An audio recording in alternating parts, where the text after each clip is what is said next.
It is your prisonplanet.tv memberships that fund so much of what we do here on this operation. And then we're more than happy for the TV show after it's aired live, then be leaked out onto the web to tens of millions of people. That's our goal.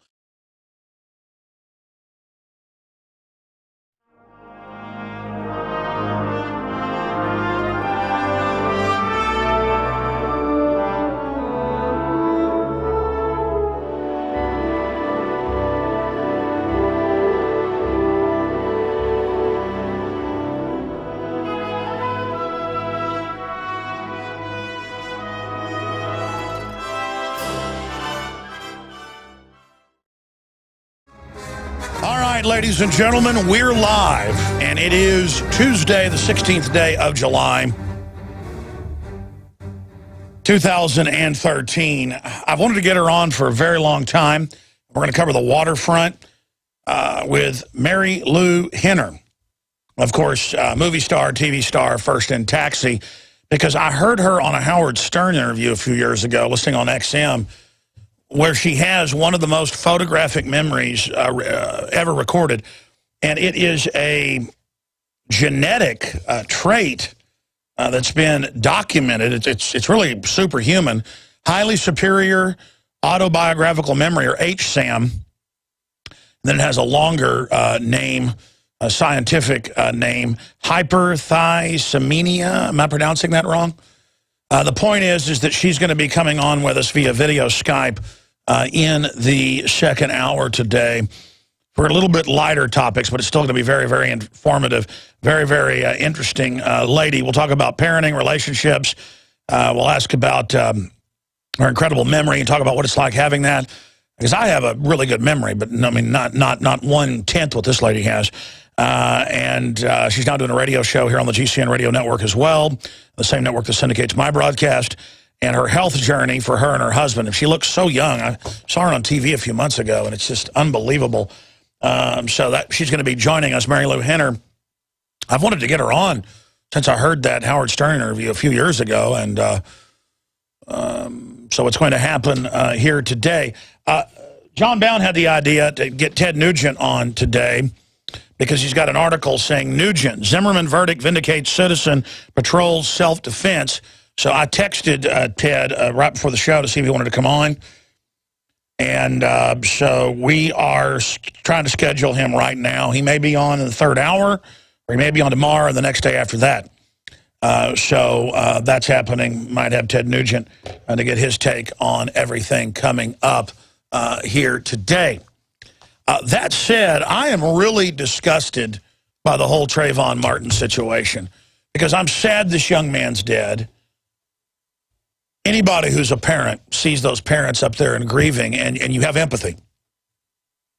And I'm disgusted by people celebrating his death, because I have been seeing some of that.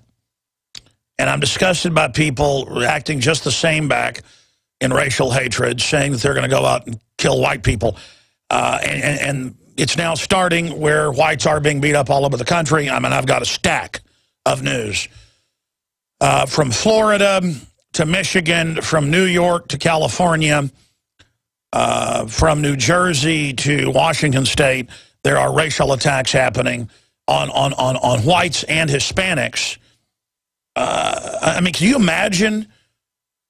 Let's say if a black person killed my wife, and even if they did it for racial reasons, just would I randomly go find a black person and beat them up or shoot them? And it's just crazy. It's crazy. I mean, I couldn't imagine storming a Wal-Mart and beating and roughing up white people in there. Just because they're white, like they're walking around going, yeah, I'm glad Trayvon Martin's dead. And then I see the other side of it, the white supremacist people. They're all over every website out there. And I went and looked it up. Some of the big white supremacist sites are organizing this trolling.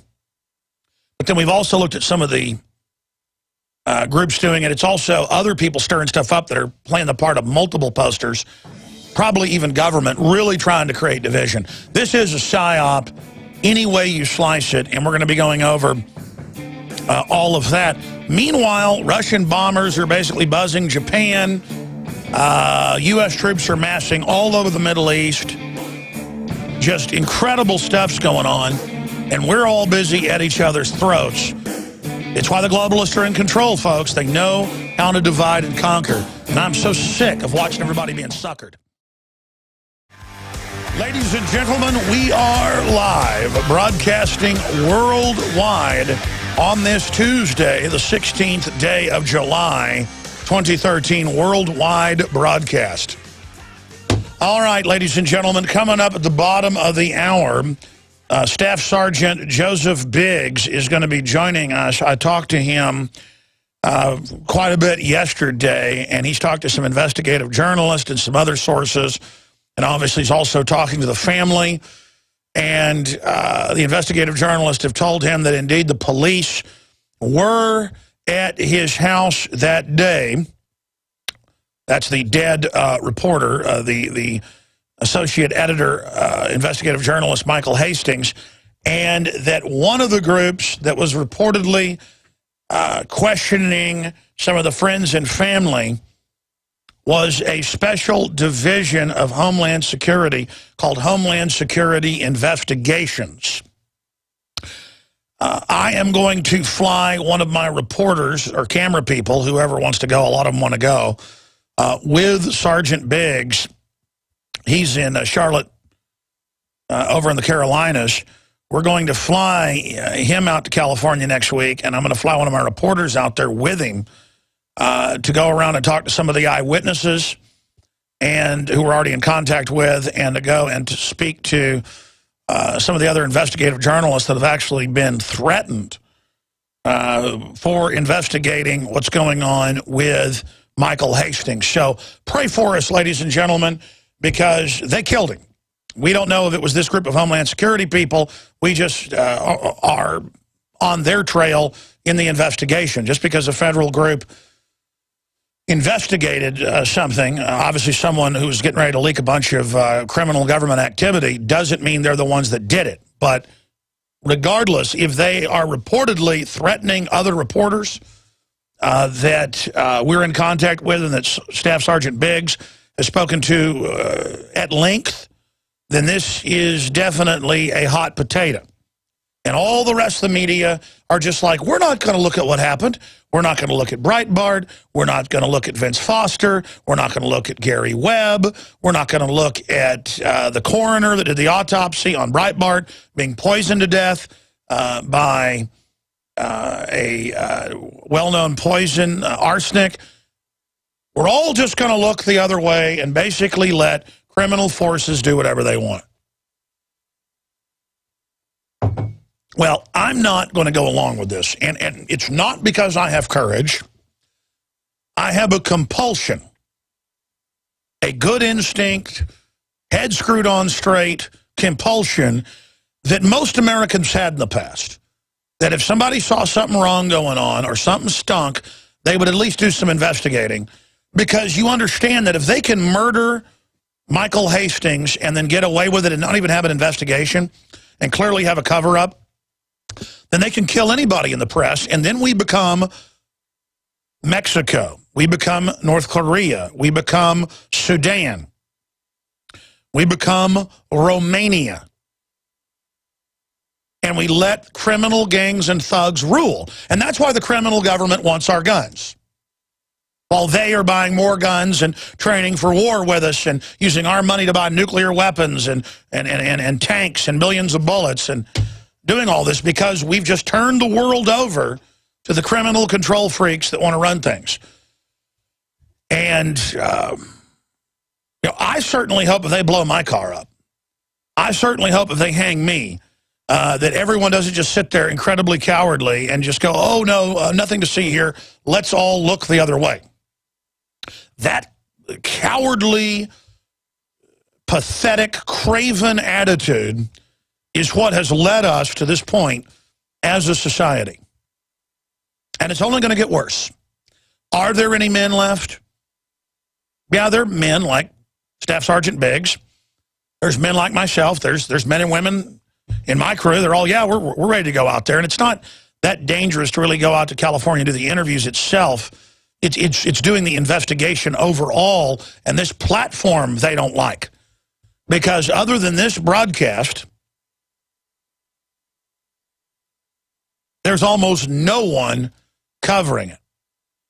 There are citizens out there putting wreaths and flags and notes saying they know they killed Mr. Hastings. And by the way, the engine shot the opposite direction out of the car. The witnesses said they saw it blow up in the middle of the street and then come to rest up against the tree. He said, they're coming after me. I'm going off the radar. I'm going into hiding. The feds are visiting friends and family. They're probably going to raid my news offices. This is the biggest story of my life. CIA. It'd be like if I got up on air and said, I'm going into hiding. They're after me. I've got to break this story for my safety. The feds are visiting everybody I basically know. You know, don't talk to them if they show up. I'll talk to you soon. And then, boom, your car blows up. I mean, that's not even 2 + 2 = 4. That's not even 1 + 1 = 2. That's just 1. Looking at the number 1, the numeral 1, and saying, what is that to a 3-year-old? And they go, it's a 1. It's like walking outside and going, there's the sun, there's a bird, there's a tree. They're coming after me. I'm going into hiding. Biggest story ever. Boom. Everybody loves cheesy Star Wars analogies. I'll give you one again. Maybe we can pull it up and play it. Where at the Hoth attack, the Imperial walkers have blown out the generator. The stormtroopers are going to the base, and you hear the guy going, Imperial troops have entered the base. Imperial troops have entered the base. They'd be like going, oh, no, that's a conspiracy theory. Stormtroopers didn't kill that radio operator. No, he just said Imperial troops have entered the base. Imperial troops have entered the base. Pretty obvious what happened there. I mean, with Biggs, it's more obvious. With all the things that he's seen and all the things that he knows and the people he's now talking to, he's in the middle of it. But how obvious is it to us what happened to Michael Hastings? And some people will say, hey, man, we know they killed him. Let's move on. Folks, we all hang together or we hang separate. And this basic human instinct of standing up for people that gave their lives. I mean, a week before he's killed, he goes on the Young Turks and says, they're harassing the media. They're waging war on us. It's time to stop working with the national security system. It's destroying America. It's time to release national security data. And then this Homeland Security Investigations, a division of ICE, they're the ones over the drugs, supposedly stopping the drugs coming in. That means telling them which group to stop, which group to let in. They're over national security data, protecting that. They operate in 50+ countries. This is the group. This is the Praetorian Guard. And he's talked to reporters. He's coming up, Sergeant Biggs, that when you investigate these people, you get raided. They come. They threaten you. They say, according to this reporter he's talking to, they told her, you're going to be 6 feet under if you don't stop investigating us. And they're the guys that have the black armored ICE vehicles when you see those in your town, the black tanks. They're the winners. They're the gods. They're the kings. They're the North Korean army, basically. They're the El Jefe. And there's lots of other groups, and there's CIA hit teams, and they've got hit teams inside the FBI counterterrorism wing, and that's really the group that carries out most of the terror attacks, or at least provocateurs them. And, you know, it's not fun to sit here and know all this and talk about all this. But I'm not going to sit here and just watch all this go on. I expect if they kill me, or some group kills me, I expect you to not drop it. I expect people to cover it. Because let me tell you something, folks. They can't get us all. And by the way, people aren't just going to sit here forever and watch everybody get killed. So it's very important that it be on record who in the federal government are prime suspects in all of this. Prime suspects in tyranny. It's very important. And, of course, that's the way it worked in the Soviet Union, the way it worked in Nazi Germany, Maoist China. The internal federal groups that are over the feds, like the Q group in the NSA, the SS that goes out and persecutes and things, they've always got the former military, former contractor guys, the guys that pile out of these black tanks. And again, They're the tough guys. Why, they're allowed to do whatever they want. They have the NDAA that Obama signed, where he says, because he's emperor, he's Kim Jong-il, he's Kim Jong-un, he's Hitler, he's Stalin, he's Mao, he's Lenin, he's El Jefe, he's the King Rat. He said, I'll secretly arrest, secretly torture, and secretly kill anybody. And they're in the news saying Obama will sign death orders on any citizen he wants. And I guess we're all supposed to roll over like a dog that's scared and urinate all over ourselves. That's what a dog does. I guess as an American, I'm supposed to wrap myself in a flag, roll over whenever I see somebody in a black uniform, and just shake in a catatonic state and go, I'm so scared of you. I'm so scared. You got a black tank. Yeah. Oh, what am I going to do? You might kill me. I'm dead already if I give in to fear to all this, ladies and gentlemen. And I'm not dead. I'm alive. I'm not dead, I'm alive, and I'll always be alive long after I'm dead, because I've lived. And this time, now is forever. I agree with the Zen spiritualist on that. And so I'm already outside your grasp, done. I'm a man, I'm a good person, I'm not in a gang, I'm not a parasite, I'm not Arrested Development. I come from a good family. You know, I've already said a lot of my piece on the latest developments with Michael Hastings. We'll cover that for about 10 minutes with Staff Sergeant Biggs in the next segment. Then I'm going to get into the fact that the hate crimes, they're all crimes are hateful if they're against someone's person physically. And it takes a hatred of your own humanity to preemptively attack somebody just out of viciousness. But there are reports of kidnappings, beatings, shootings, murders pouring in right now. And the media is very politically correct. They're apologizing when they're reporting on it or outright not covering it. Jogger kidnapped and attacked over Zimmerman verdict. That's up on Infowars.com. It's only on local news. Brothers murdered over free Zimmerman sticker. Probably not too smart to have a sticker like that, but it's their First Amendment. Again, the extreme weighing in on it, certainly it's your First Amendment, but there are a lot of people that think that inherently being white is a reason to die. And the media basically plays along with that in their division. So brothers murdered over free Zimmerman sticker. Jacksonville Sheriff's Office accused of covering up hate crime. And this is the psyop to get us all fighting with each other.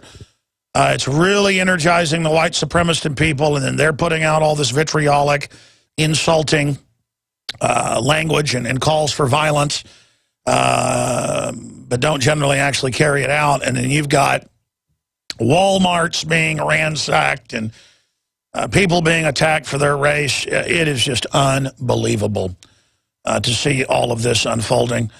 Trayvon protesters, as it's called, it's protesting. I guess whoever killed these two brothers, it was a protest. I guess that's what you call that now. Trayvon protesters storm Wal-Mart, assault bystanders. And I mean, if somebody tries to drag me out of my car, I'm going to start shooting people that are assaulting me. And I just don't, I guess it's all happening in like California, Oakland, places where the average, trendy, isn't armed or even won't even fight back with their fist.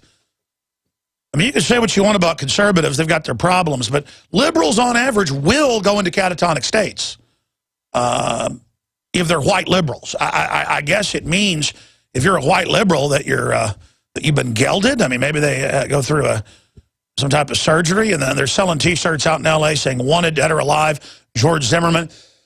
If I sold T-shirts like that about somebody who'd been found not guilty of something, I mean, the cops would show up here. They'd say it's a terroristic threat. But again, when the Muslim Brotherhood murders and kills people, it's a protest. When Al-Qaeda, our government, puts in Libya or Syria, kills hundreds of thousands of people, upwards 40,000 of them black people, it's a love crime. When Obama drops bombs, it's love bombs, it's peace bombs, it's kinetic military actions. Kinetic military actions. It's now a violent nonviolent, as the White House Carney said.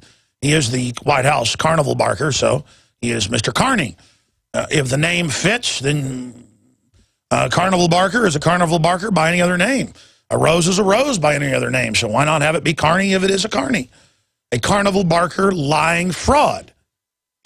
And it's just getting crazier and crazier. And I said last week I believe Zimmerman would be acquitted because there was reasonable doubt. I think what he did was probably stupid to go out there, but you got all the witnesses, you got the reasonable doubt. That's why OJ got off, and I've said this 1,000 times, but people don't care. It's too much fun to have the media tell them when to get upset, when to go out mindlessly. I wish people would go out and protest with their white instigators, it seems to be in most cases, stirring everybody up for political power. I wonder if they would go out and protest because of GMOs being forced in the food, or kids being forced to take vaccines that are deadly, or deadly fluoride in the water. That's happening to all of us. We're all being attacked by this. We're all under the gun by this. White people don't get a memo not to drink fluoride. We don't get memos not to take the vaccines. We don't get memos. By the way, I was reading last night, it was in the Associated Press, I forgot to print it. Well, when you print this, Japan has now said don't take the Gardasil shot. They approved it a few years ago. We approved it 6 years ago. They approved it 2 years ago. They had so many deaths and problems. The Japanese government has put out a recommendation saying don't take this now. Japan said 15 years ago, don't give under 2-year-olds vaccines. It's brain damaging them. At least Japan cares a little bit about its people. Here, it's on purpose. Oh, but nobody's going to get mad. You go give your kid a shot, they have a convulsion, never talk again at age 2. Nobody goes out and riots. Nobody goes out and, does this. Nobody attacks Big Pharma. No, no, no. When the media says we all get at each other's throats, and the media then helps cover up when black folks are actually killing white devils. Ladies and gentlemen, we are back live. Thank you so much for joining us. For those that just tuned in, there has been some breaking developments, and we are joined by Staff Sergeant Joseph Biggs, who served in the 82nd Airborne in Iraq and Afghanistan, and since 2008 has been friends with the now deceased, rest in peace, Michael Hastings. And he's the person, one of the people he contacted hours before his car blew up and the engine shot the opposite direction of the vehicle. He contacted him and said, I'm going off the radar, I'm going into hiding. The feds are visiting friends and family. The feds are probably going to raid my offices. Now, don't talk to him until you've got a lawyer. I'm going to break the biggest story ever, CIA, boom. I mean, that's right out of a movie. I'm going into hiding. I've got the big story. Boom. And then the witnesses say the car is driving down the street, blows up, and then comes to rest on a tree. I've sent reporters there. Gigi Urnetta and also Nomi Prinz went there, and the tree's barely damaged. I'm going to send reporters there next week, and a bunch of the crew wants to go. I may send one of our great cameramen, Josh, out there. I could probably send him maybe with Gigi as well. Send a whole team out there to talk to neighbors, witnesses. We're already in contact with these people. And to also draw attention to what's happening. In fact, there's video that Gigi shot just this weekend when she was in Los Angeles. We've already had our reporters out there. But we're going to do some in-depth investigations on this. And Staff Sergeant Biggs has talked to an investigative journalist, and I know who the investigative journalist is, who's still off record, who was already investigating this group and was threatened to her face. And I've had police officers on, like Don Browning, who had 2 different occasions of FBI coming in his office and saying, you and your wife are dead. You've heard him on this show. If you continue to investigate Oklahoma City, he was one of the first responders. Along with Terrence Yakey. They tortured Terrence Yakey, Cop of the Year, to death. So this is not a game, ladies and gentlemen. And the people that were running the Justice Department then are running it now. The people that ran Fast and Furious, a false flag on the Second Amendment, they're running this now. And so if I die or if Sergeant Biggs gets killed, We didn't commit suicide. If my car blows up, if they say I commit suicide, it is a lie. I love life so much, I'm willing for them to kill me to defeat tyranny. That's the opposite of being suicidal. That's loving life so much, I'm willing to put my life on the line for others. Not because I'm a hero, folks. I have an instinct for life. When everybody sells out, you get North Korea. When everybody stands up, you get moon bases. You get life extension. You get high technology. You get prosperity.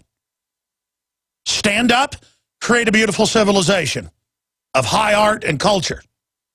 Lay down, sewage runs through the streets like most Mexico cities. I am not going to bow to tyranny. I'm not doing it. And there's no doubt they killed Michael Hastings. No doubt. No doubt. And I've talked to police detectives on and off record, a bunch of them. They go, obviously he was murdered. Obviously there's a cover-up. How day one they said no foul play within hours. I mean, right there, you know the fix is in, folks, when they say no foul play instantly. The coroner of Breitbart, ladies and gentlemen, was poisoned to death. That's on record. And they're not investigating that. They say, yeah, he was poisoned to death, probably murder. We're not investigating. Because who do you think's doing the killing? Now going to Staff Sergeant Joe Biggs to talk about some of this specifically. He's got a list of things to go over. We appreciate his time. Obviously today, sir, we're going to be getting on the phone with you. We're working it out right now. When we're going to meet you out in L.A., when is best. But that'll all be done off air after the show today. But we're doing it. We're launching this operation to find the truth. And, of course, the whole world's a stage. Each of us players opponents. We need to create a name of the operation. We need to get attention. That's really why overall 50-50. 50% get attention. The other 50s do research and investigate. But you've heard what I've had to say here introducing you. What are the points that need to be made and the new developments and the group that you are investigating that may be involved at the heart of this? Yeah, I was contacted twice over the past week and a half by a reporter, and she was currently working on a story looking into what is called the Homeland Security Investigations Department. It's a group of people that consists of about 6,300 special agents that cover 43 cities, or 23 cities and 43 different countries outside of the U.S. They have free reign of power all over the U.S. and those 43 countries, full immunity. They can do whatever they want. They have higher authority over any other department there is. Well, she was investigating them, and she had been warned from time to time, she said, and then it got to a point where she came home and her daughter was home alone, and these guys are going through her house, going through her computers, her personal things, her files, trying to see what she was doing, and she was told if she didn't stop, she'd be killed. So she finally let the story go. Well, Michael Hastings' death happened, and she started looking into that. And come full circle, now she's running into the same names of the people she was investigating a while back with the Homeland Security Investigations Department. So I find that pretty interesting that this small tactical unit that works with drug cartels and terrorism, things like that, are having a part of his death. Well, when I looked at the group, I was already aware of them, but they are the Praetorian Guard. They are the small nexus group over the money laundering, the drug dealing, all of it. And those are always the key groups that are telling the lower feds what they can and can't investigate. And they also say their main mission is controlling sensitive national security info. And by the way, I want to get Wayne Madsen on about this. I want to get his take on this right now. Let's see if he can pop in towards the end of the next hour on this. It's so important because he's the guy that exposed the Q group 5 years ago. And since then, it's been confirmed that it is the Q group in NSA that goes around black bagging people in the government. But this is the essence of a tyranny. And again, I don't want to say that we know that this is the group, but they certainly fit the type of MO of the types of organizations that I've seen. Like take the FBI, the anti-terrorism unit of the FBI. That's the group that pops up, killing cops that are exposing stuff, killing journalists, bombing buildings to blame it on political enemies. So yes, it's generally the highest level most classified groups within domestic operations that are generally over pulling triggers, or they authorize and oversee private contractor hit teams. Yeah, well, I just got an email, too. I have all the names and the original witnesses from the accident that say they heard an explosion. Now, the funny thing is everything we need to know is in that 911 or those multiple 911 calls from these people. That's all being hidden from us. And, you know, they're saying that they hear explosions. Well, when an explosion like that happens, who do they call? Who should be there? ATF. So why wasn't ATF, or why are they not saying that they were involved if there was an explosion, you know, so to say?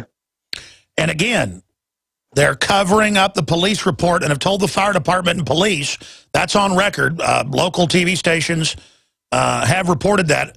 You need to hook up next week. We need to brainstorm on this with the reporter out of San Diego that had the courage to cover it. We're already in contact with the family. The wife of the guy where who's got the water hose on it, she thinks it was a bomb. I think she's on the show tonight, the nightly news, and we're getting a whole list.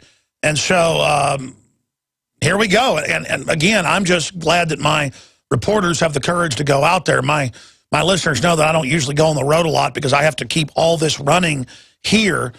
But I'm glad that my reporters want to go with you. I'm glad you're going, and I appreciate your courage. But again, I don't think there's really any danger while you're out there. It's if you get any big info, that's when you guys have to watch out. But you can instantly video feed that. I recommend we'll have some instant video feeds out there and other things in case anybody tries anything. But I think what makes us safer is actually exposing this. I think we're all in danger, Sergeant, Staff Sergeant, if we don't expose this. What's your take on that?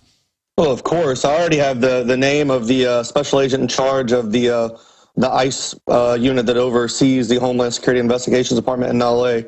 I have that reporter out of San Diego's name and number, and she's possibly going to meet up with me during our time there. So we're going to be able to press some issues and open some eyes for sure.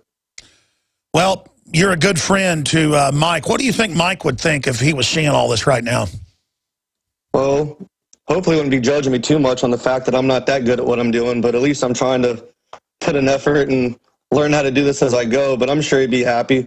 I mean, sure, but I mean, what would he do if another investigative reporter had been killed like this? I think he would be investigating it as well.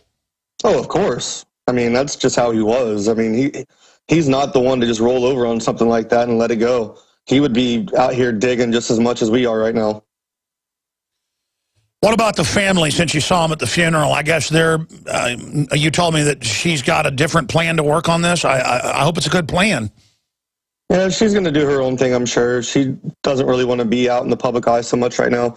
All of his close friends and that he grew up with, and even some of the ones over just the past 5 years, they've all reached out to me, and they've been helping me out immensely, giving me, you know, different avenues of approach, people I could talk to, because he knew a lot of journalists, a lot of military people as well. So he's given me different contacts and ways that his friends have given me different contacts and things like that that I could use to help us out. So that's been very helpful. And also your followers, your listeners have been very helpful too, that have followed me on Twitter and given me really good ideas and, you know, different perspectives that I can Absolutely. How do folks follow you on Twitter? At Rambo Biggs, RAMBOBIGGS. At Rambo Biggs, folks, all of us helping, and everybody should be investigating. Citizen reporters should be investigating. But if you hit something big, you've got to release it instantly, listeners. Do not hold on to it. Journalists tend to do that to really double check and polish things. When you're doing something this dangerous, you've got to just release everything as you get it, because you don't know when you've gotten the piece of info that's going to send these people after you. Well, the big thing, too, though, is we're going to go to a lot of these places. They're not going to know we're going to be there, so they're not going to have time to prepare some kind of, you know, stupid story.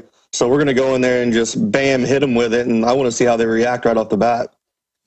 Absolutely. And in my experience, telling people you're coming with these type of folks makes them even behave worse sometimes, which will really bring them down. I mean, you know they're watching and listening right now, Staff Sergeant. You want to say anything to the folks out there that were involved in this? Hey, I'll see you guys soon. Yeah, I just hope all the veterans out there realize what's happening in this country, Joe. Yeah. Well, I've had a lot of them reaching out to me too right now. I mean, you get some of those guys who join the military just to get that, education benefit, and they don't really care what happens. And you got some of the people that, they get out there like myself, and they see a lot of this dirty stuff that goes on, and it really just disgusts you at points in time to see how, we're out there fighting for what we believe in, and then there's this whole, different motive going on that's just kind of saddening. There's a lot of things that go on, but still, people have to remember there's a war going on, regardless of the fact if you believe in it or not. There's still Americans over there dying, and there's a lot of them back here dealing with a lot of stuff that need help every day. Well, I mean, if hit squads in the government, death squads, continue to do stuff like this, and it's becoming obvious they are, we don't know if it's this group, they're just under investigation by the People's Press, do they just think it's going to go on forever and nobody's going to stand up? I mean, do they just think everybody's going to roll over while they kill people? Nah, they messed up when they should have got rid of that email somehow, because now that that's out, I mean, it already makes it look shady on top of all the things that have unfolded so far. I mean, right now at this point, they have nowhere to go. I mean, it's out there. Everyone knows this is definitely a cover-up. And, any more deaths happen from this, it's just going to make it blow up in their face. Well, see, that's what always brings down tyrants, is the commitment of men that are not cowards. And as we do this, more and more people are going to join us. And it's already too late. I said that before you came on. It's already too late. We will expose this one way or the other, no matter what happens. I mean, I'm having reporters from China, Japan, Ireland, Australia, Russia. I mean, everywhere. Everyone is, lending their hands out to try to help out. I mean, I have everyone asking me on a daily basis. I receive probably upwards of 50 to 100 emails a day from people just saying that, hey, I'll lend you a hand, I could help. The Huffington Post, all these different media groups are always hitting me up, trying to find out if they can help, if they can look in, what are my ideas, can they help out and look into it? Exactly, because if the press doesn't hang together, that's what Mike said before they killed him. If we don't all come together, it's over. Well, this should open some people's eyes and let them know that, it's time to come together, and it's time to speak up. It's time to stop being afraid of these guys, because they should be afraid of us. I just can't believe, because I guarantee you the way it works now, they think it's actually authorized because the White House tells them they can kill somebody, that it's okay, or a federal agency. It's not okay to blow reporters up just because some crook told you higher up. Just because Hitler tells you it's okay to arrest people en masse and kill innocent people doesn't mean it's okay.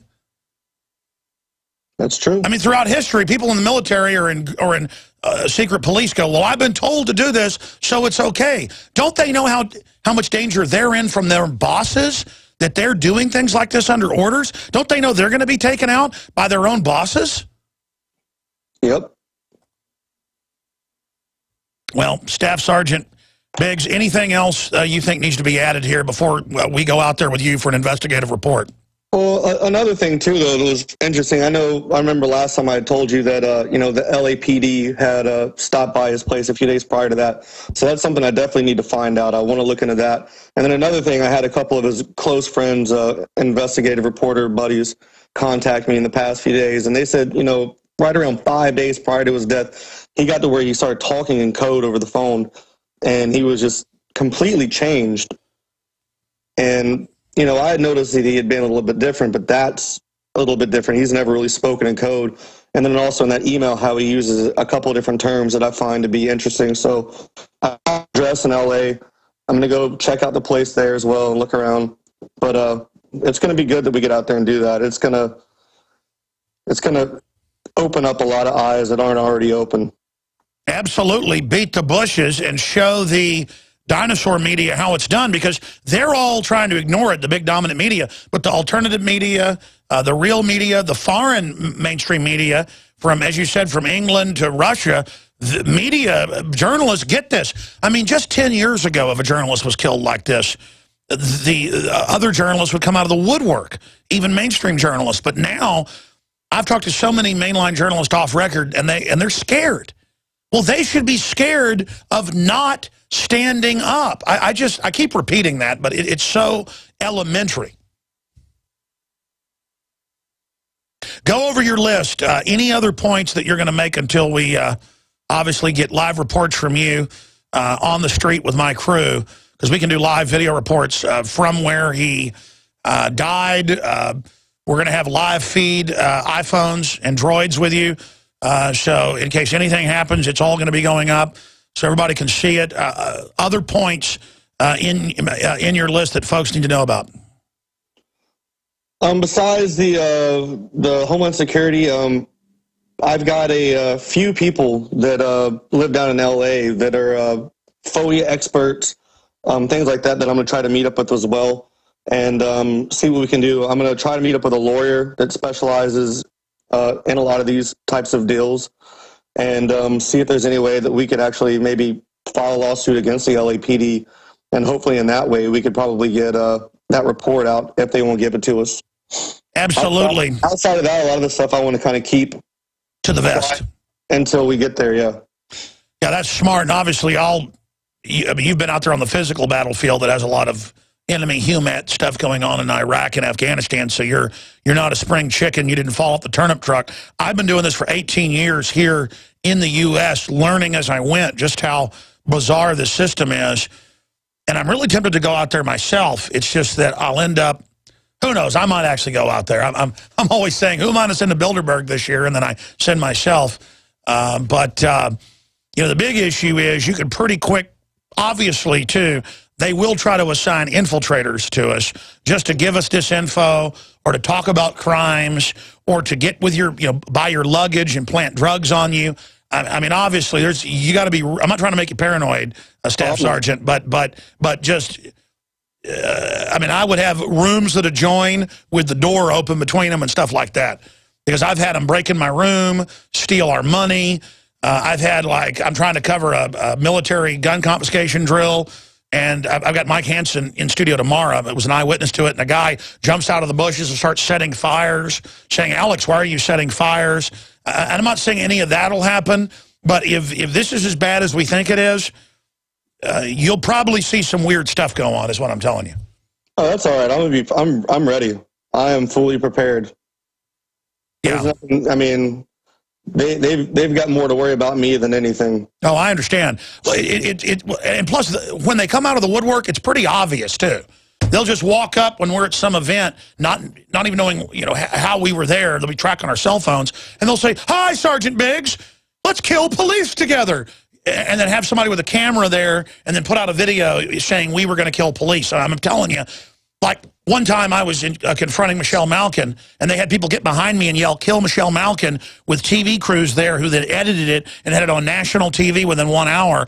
That's an example of dirty tricks. So I'm just filling you and the audience in on how they come at left field from you. It's bizarre. I understand. But I mean, nothing will probably happen. If they're smart, they'll leave us alone. So I'm not trying to, dramatize this. I'm just telling people the type of stuff I've seen. No.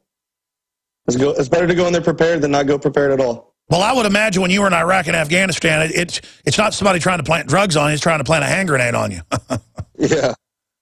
What type of stuff do you have to deal with overseas? You said you were even hit by IEDs and stuff. I mean, is it basically pretty accurate in the Hurt Locker? Like you don't know of a Village Kids trying to sell you a DVD or a bomb?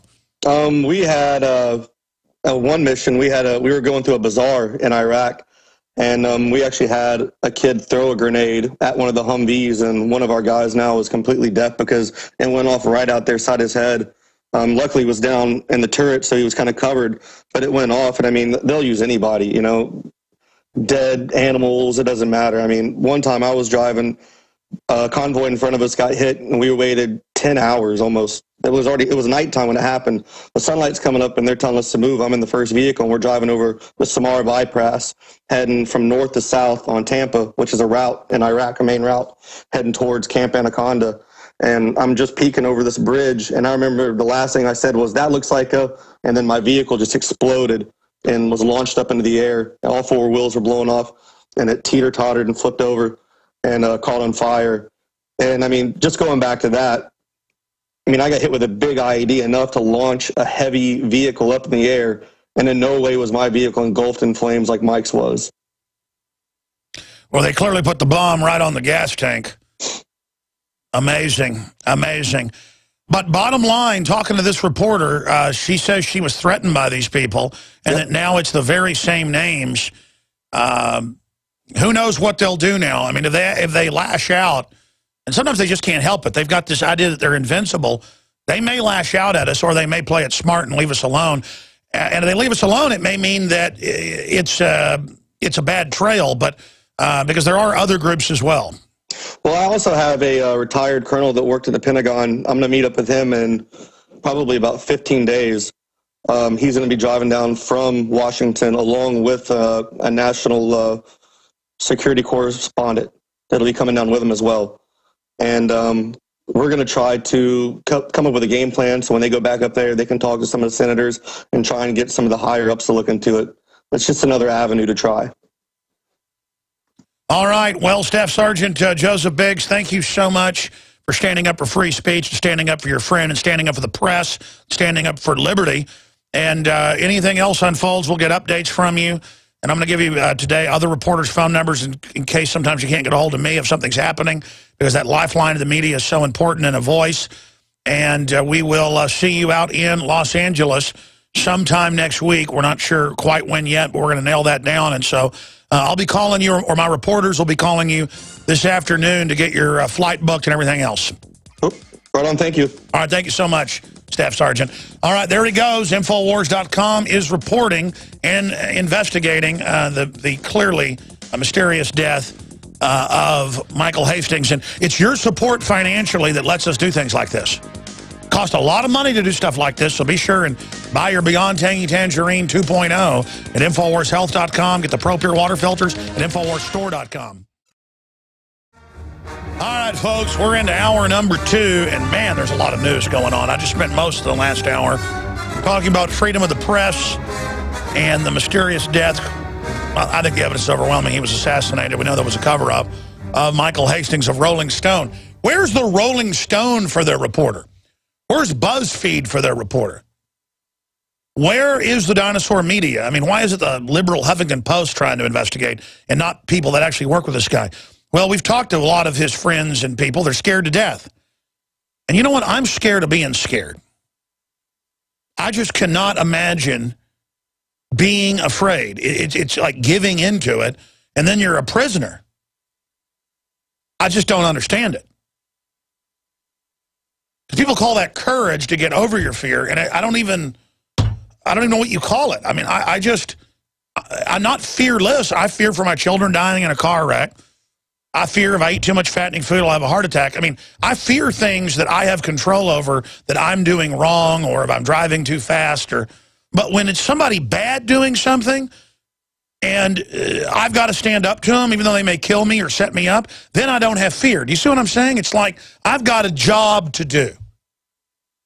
And when crooks and gangs and thugs and out-of-control criminal organizations are doing things, I want to do one thing, and that's bring them down, because I have an instinct as a man to want to have a good civilization for my family.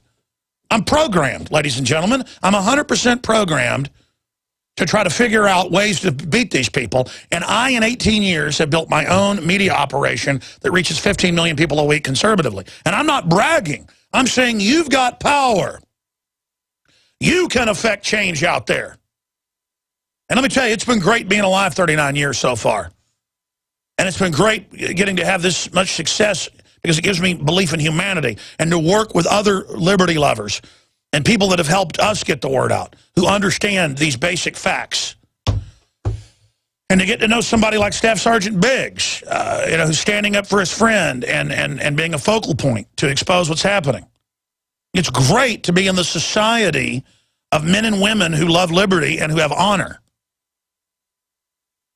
I just cannot imagine being a dishonorable scumbag.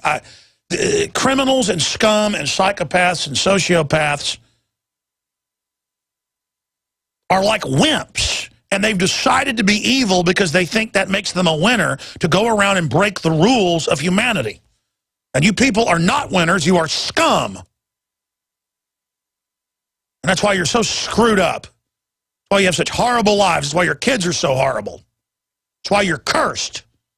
Because you're of your father, the devil.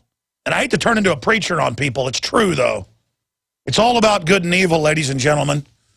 And, man, I tell you, I was reading the racist comments back and forth on Infowars.com and the racist comments on YouTube and all of it. Everybody, white scum, devil, this, I'm going to kill you. Black, blah, blah, blah, I'm going to kill you. On and on and on. And it's disgusting. It's disgusting. And I'm sick of it.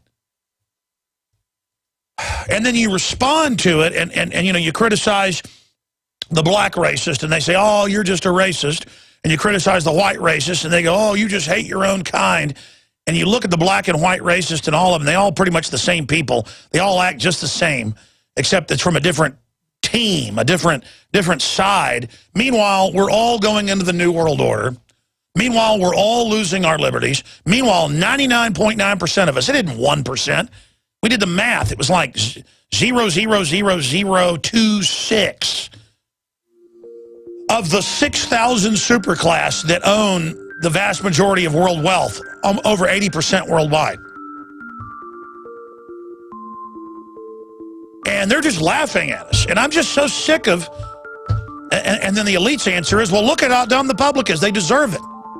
But I can't do that. I can't go join them just because I know how the game works and then laugh at everybody while I screw everybody. I mean, I'm not going to be part of it. Ladies and gentlemen, they are now saying in the press that George Zimmerman was a homosexual predator trying to go after children. That's the headline up on Drudge. Limbaugh's reporting that. And that's basically what his friend who testified in court already said. This is the type of demonization that we see going on. Baltimore witnesses a group of black men beat Hispanic man, yelling. The Baltimore Sun reports, this is for Trayvon. White jogger beaten. Protesters storm Wal-Mart. LA Times. Soul singer attacked after dedicating song to Trayvon. You MFer, you started this. CBS reporter, photographer attacked. We told you about that yesterday. LAPD vows crackdown. It goes on and on and on. Chicago church marquee says it's safe to kill black people in America. Yeah, 94% of blacks are killed by blacks. I guess it is in Chicago, because of your mafia government not letting black citizens defend themselves from criminals, whether they be white or black or Hispanic. They're saying the verdict unleashed pent-up rage. Nugent says vindicates citizen patrol's self-defense. Yeah, we're going to get Nugent on either today or tomorrow. I was just talking to him earlier. He's trying to find a hole. Stevie Wonder says boycott Florida. Doesn't matter. Florida's about half minority. And it'll just hurt them. Yeah, just the whole state did it now. You know, burn the whole state down. That'll show Whitey. Maya Angelou, what is really injured is the psyche of our national population. And now Gintel Warren Zimmerman could be gay rapist. I mean, this is just so ridiculous. Yeah, she's gone on a TV show and basically said that this is the type of insane garbage. While our country's in trouble, our jobs are being shipped overseas. What about $21 billion to ship General Motors to China that taxpayers paid for? That's in the newspaper a couple times. No one even knows it. I mean, that's discrimination against all American taxpayers. I don't care what color you are. What about not being able to have GMO labeled? So we have a right to not eat GMO plants that are in the different processed foods that have their own pesticide growing in them that's deadly to the rats that eat it, but it's supposedly safe for us. What about the right to not have Fukushima raining radiation down on the U.S.? Oh, no, no, no. None of that matters.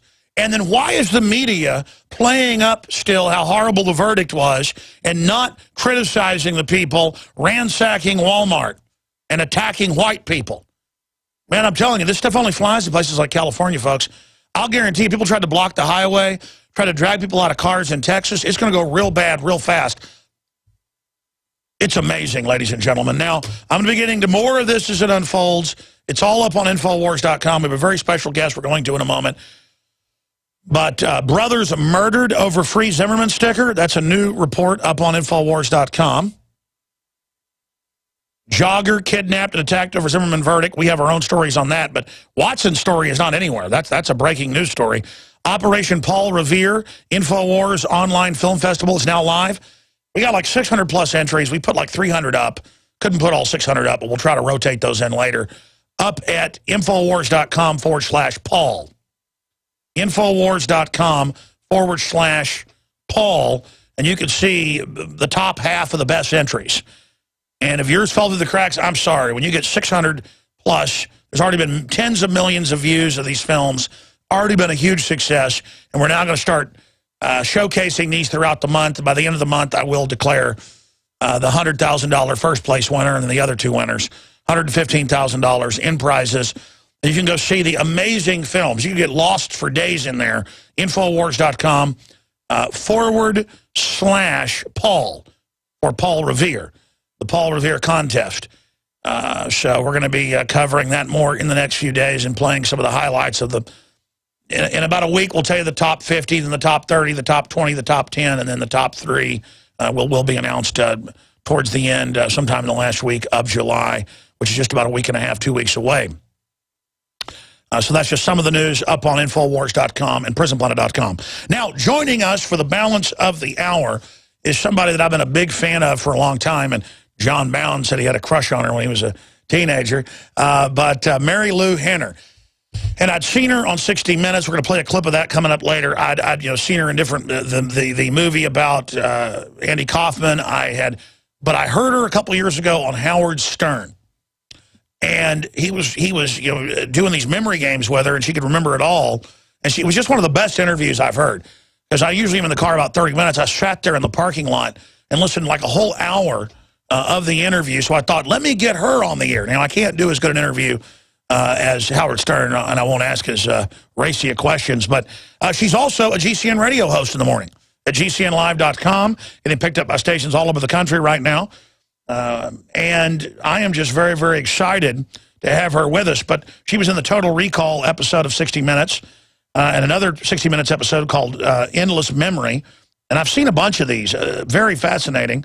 They did Endless Memory Part 2, and she's been on a bunch of other shows.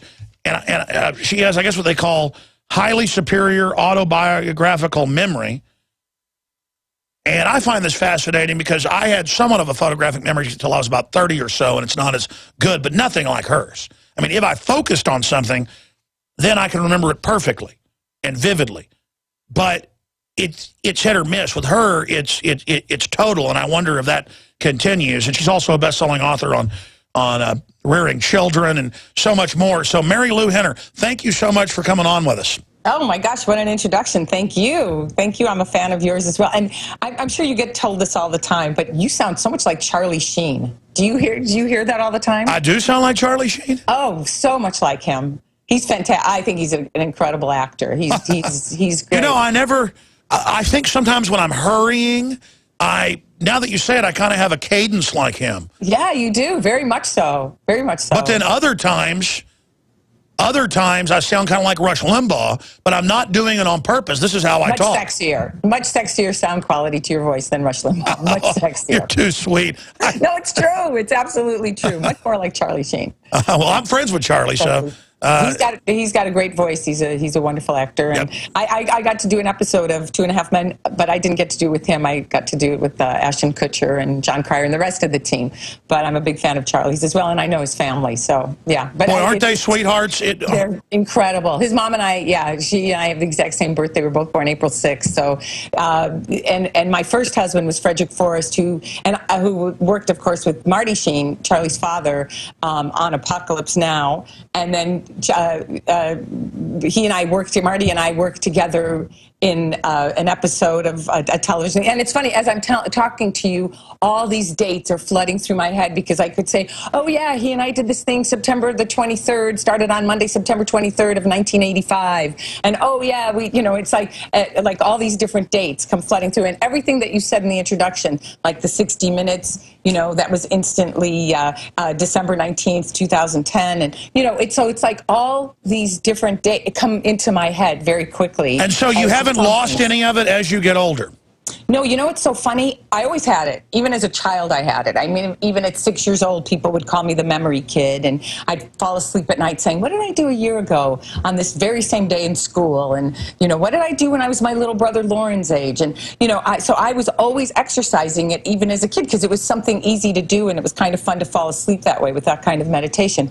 But as I've gotten older, I think mainly because I'm asked about it so much more than I ever was these past 2 years, since 2.5 years since 60 Minutes was on, that because I'm constantly exercising it every single day with people. Yeah, it's actually getting better. Yesterday I was on the set of Unforgettable, which is my show that's on CBS, about a cop who has my memory. Poppy Montgomery plays the part. And we're going back on the air July 28th. And so I was on the set yesterday, and people were asking me all kinds of things. Oh, remember the last time you were here? And what was I wearing? And stuff like that. So it's fun. It's kind of fun to do that. Now, I will never forget our interview today, July 16th. Wow. But I can tell that having this incredibly rare gift, it's not just a gift, it then becomes who you are. Because when I start talking about any news item or anything, 1,000 things that are connected to it, not so much the date, but that too, U.S. codes and bill numbers and things, and other things that connect to it all rush to the fore. And so that's when I start going, because... Absolutely.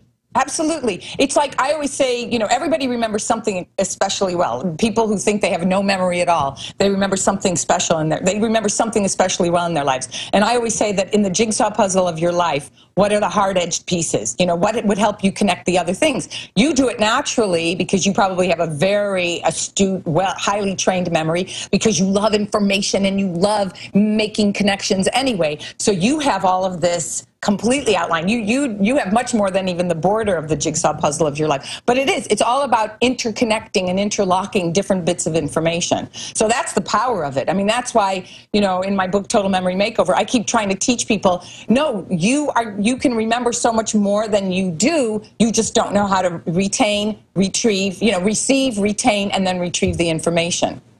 We're going to give out some of your websites here in a moment, but what's the best site to visit for all your sites? Oh, well, Marilu.com will connect you with everything. I've been teaching classes online for 13 years. I have 30 coaches who teach my program with me. We have classes every month. I'm in the chat room. But also you can connect to MariluShow.com, you know, the show on GCN, or you can go to GCN. But everything, Marilu.com will have the most information if you want everything from recipes to how to find the the radio show and what's coming up next, you know, in terms of... It's all there.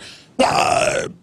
It seems like this culture tries to dumb everything down and simplify it all, trying to get people not to use their memory. I think the essence of freedom is having a will to be free and not lay down to corruption and to learn, but also to remember things. I mean, this is so obvious, it's silly to say, but to have a memory. If we remember all the lies of the politicians, and if we remember how they incrementally take our rights, then the whole roadmap's there instead of living just right now. Absolutely. And if you remember how the advice of your doctor just made you stave off disease for a short period of time until you were a paying customer again, rather than learning how to use your own body to heal yourself. You know, if you can start remembering things, it's amazing how you start to head off the red flags that are such a part of our culture. You know, I never thought about that I sound like Charlie Sheen, but actually, now that I hear myself talking, I do sound a little bit like Charlie Sheen, at least in the cadence. That's a weird epiphany. But I guess with your super brain, you're then able to remember his voice suddenly and then put it together with my voice. What is that like? How many people have your gift, A? And B, have you ever met any of them, and what is that like? Well, they showed us on 60 Minutes. There were 5 of us that were in the same room meeting. And at that point, there were only 6 of us. The person who started it all, basically. I mean, everybody's gone through their lives having the memory, but there was a woman by the name of Jill Price who came forward, approached the University of California at Irvine. Dr. James McGaugh is like the grand master of memory, and he proved that memory is tied to adrenaline. He had already been featured on 60 Minutes, etc. So she went to him and he said, oh, if you're having trouble with memory, maybe you should read this book or that book. She said, no, my problem is I can't forget. I don't forget anything. They had never seen anything like it. there was nothing in medical journals, anywhere, scientific books, nothing about it. So they tested her for many years, and then they offered the story to both 60 Minutes, Leslie Stahl, and to Diane Sawyer on Primetime Live. And Leslie, who's been a friend of mine for a long time, she basically said, hate to burst your bubble, it's not that unusual. My friend Marilu Henner has the same memory. So they turned the story down, and Jill Price went on Diane Sawyer. Well, now Leslie called me 3 years later. She said, it turns out it is very unusual. They've only found a few more people. I want you to go to UC Irvine. You're going to be tested on camera.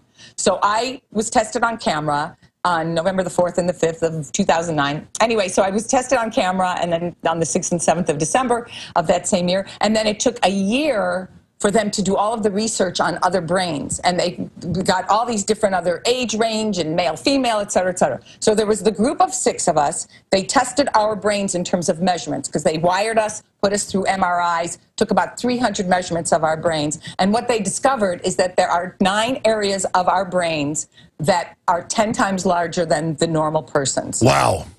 10 times larger.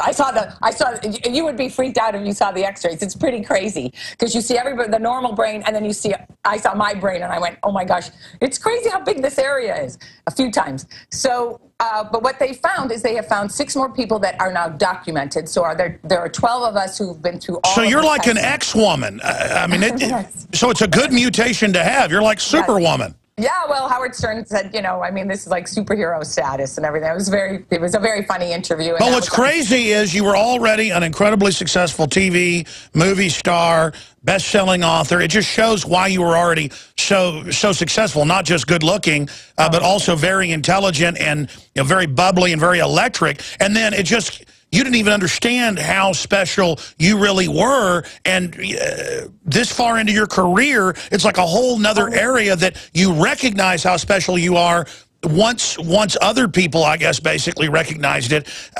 Think of how many other incredible human gifts are out there that just haven't been recognized. Sure, absolutely. And what was really funny is that I used to talk about this in interviews, and I'd say, oh, well, give me any date. I remember my entire life. Give me any date within my lifetime. And people would say, okay, what did you have 2 weeks ago for lunch?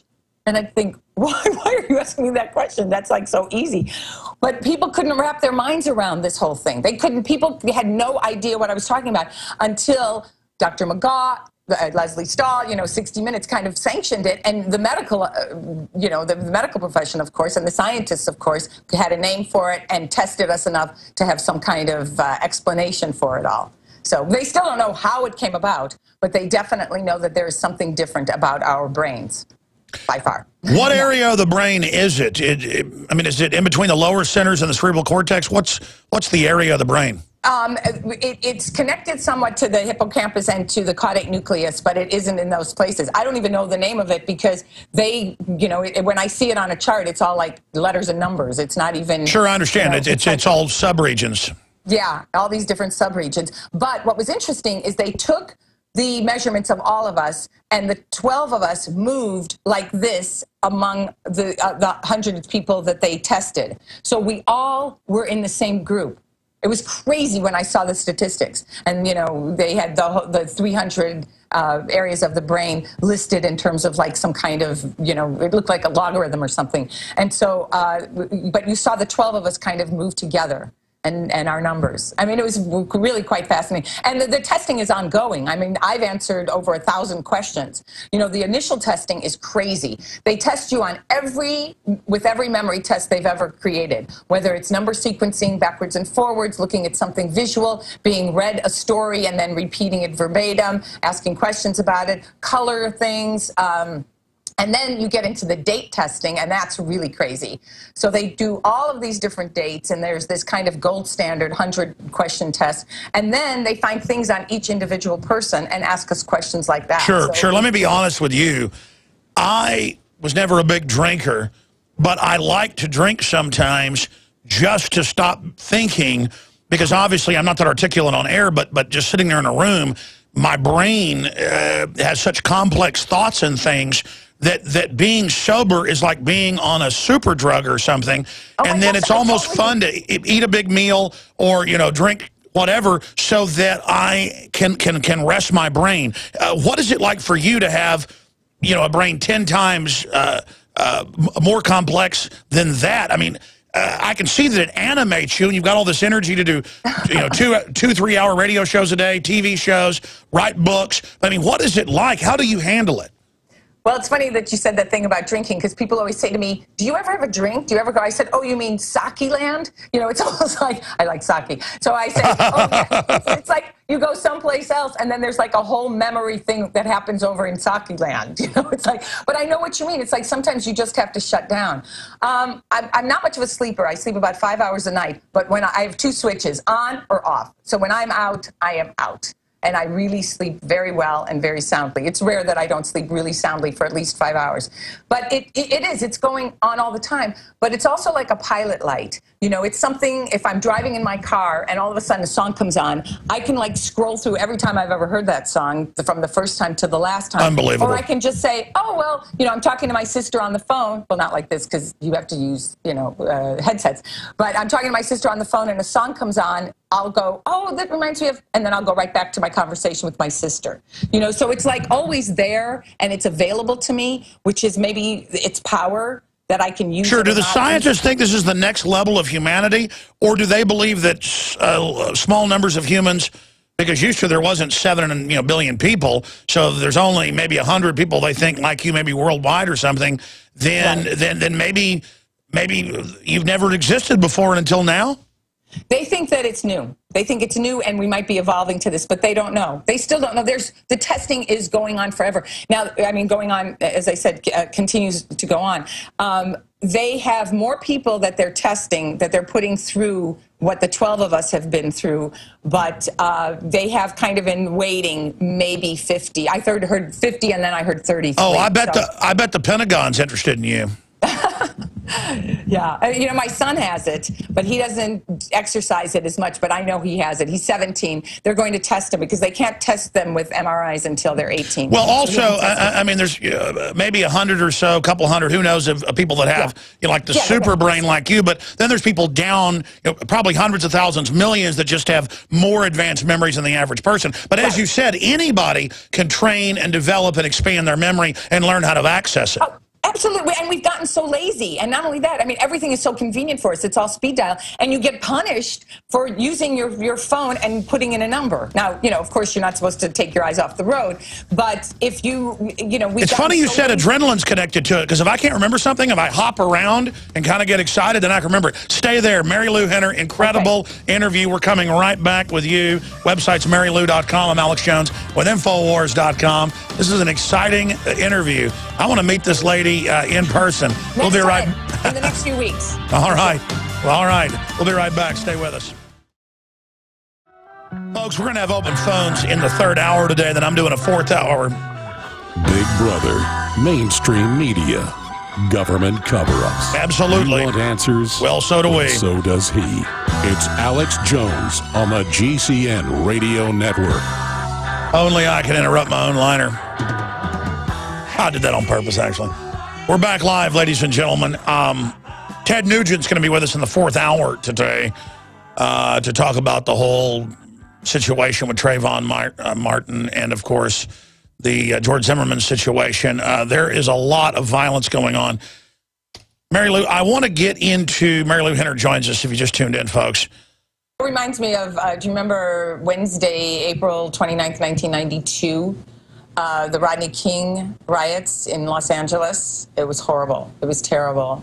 It didn't accomplish anything. It's terrible. I mean, the whole thing, the whole situation is so sad for everybody and everything, and it's just, anyway. And political correctness and groveling over all this and everybody fighting with each other, I think only makes it worse. I mean, how does beating up or shooting some white people bring Trayvon Martin back? Or how does the Klan lynching some black guy randomly? I mean, what does that do? I just don't get fighting with each other over what color we are. But a lot of people, I guess, who are shallow, it just makes sense to them. What do you think about this race obsession by the media? You know, it's so funny because having grown up in Chicago and having grown up in show business, you know, my career has been mostly in show business. It doesn't have that same kind of, it just doesn't have that same kind of zeitgeist. It just doesn't, you know. And so when I see people do it, I feel like, where are we? Are we, you know, 50 years ago? What's going on? Let's all kind of calm down and just, you know, work together and not polarize so much. Well, sure, it's the mainstream media wants to divide and conquer. They want the polarization as a tool of statecraft, and in the name of fighting racism, they hype it up and make it the central issue to distract from things. I want to get into child rearing with you. I want to get into what you're currently doing. There's so many questions I've got, but one thing we're both involved in, I have InfoWarsHealth.com. You promote longevity products as well. I mean, you're obviously in great shape. I got into this because I saw friends and family have dramatic weight loss, health, memory, with the hundreds of longevity products that we have at InfoWarsHealth.com, but you're now promoting it. And just to put a plug in here, this is what funds the show to a great extent, Beyond Tangy Tangerine 2.0, now available at InfoWarsHealth.com, probiotics, prebiotics, amino acids, essential cofactors, and more, whole foods, trace minerals, antioxidants. Now, folks wanted it all certified organic, non-GMO. Well, the old Tangy Tangerine pretty much is, but they couldn't get it certified because of some of the sourcing. This has an 8,000 ORAC total score. The old one had 5,000 and something in it, 5,745 if memory serves. This has 8,000.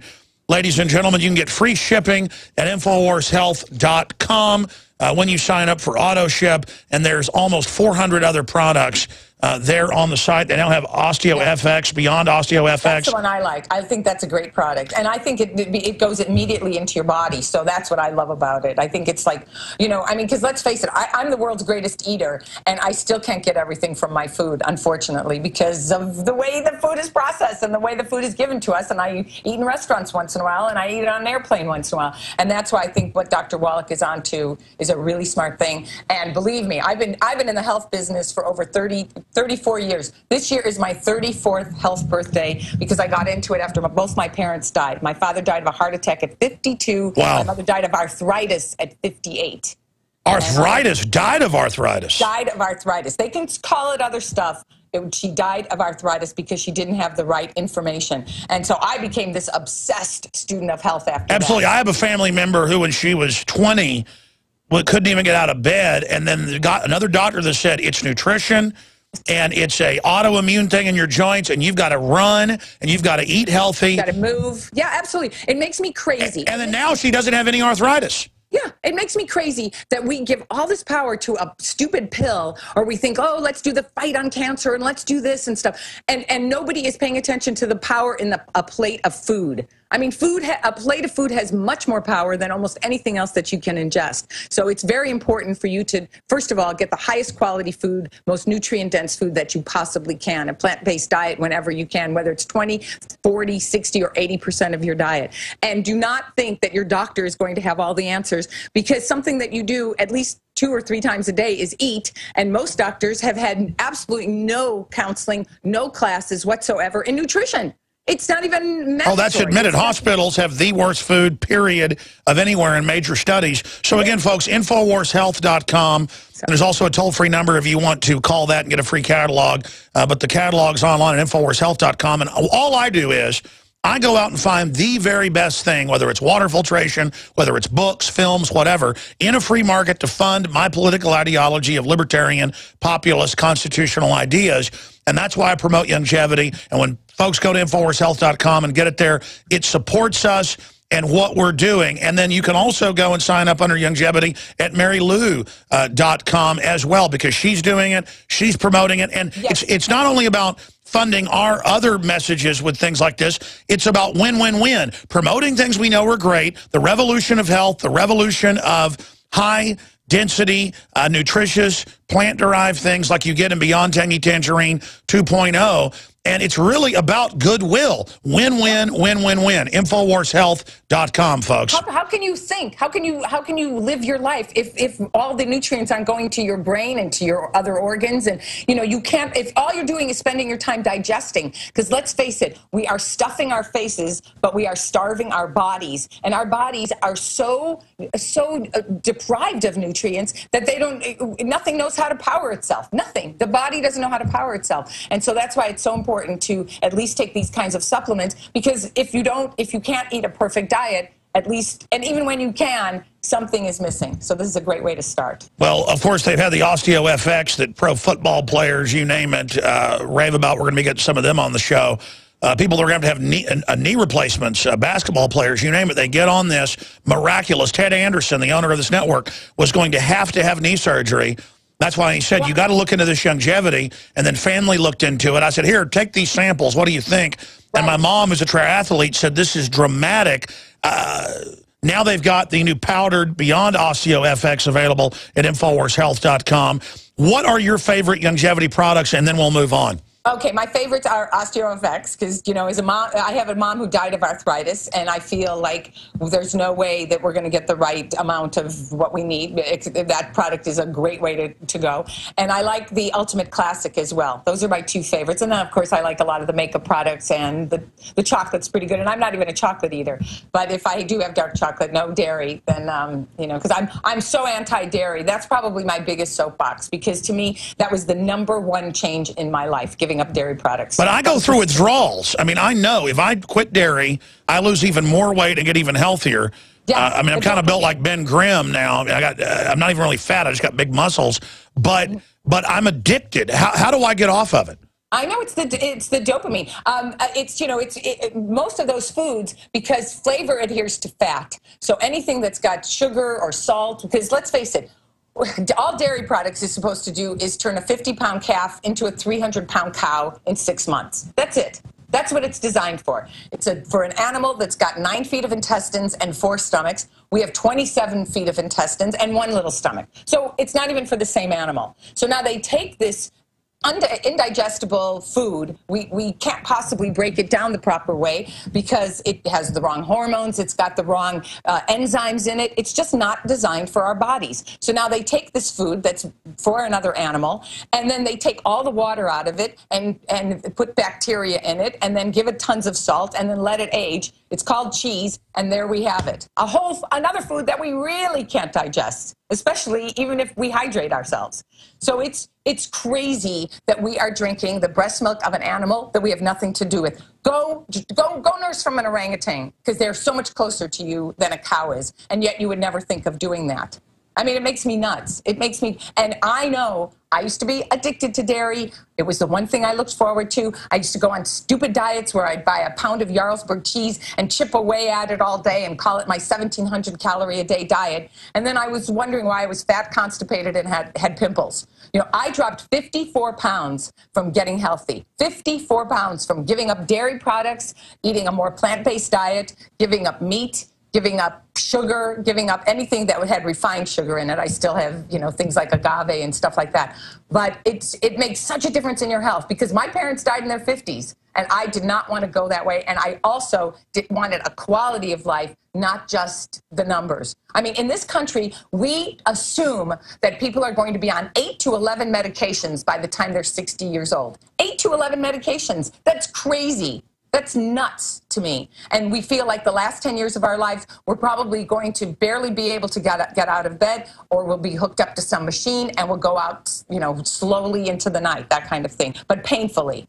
And that's not necessary. It's not at all. Well, I was always a big exercise guy and ran 6 miles every other day and lifted weights and looked great, but ate all sorts of bad things, you name it.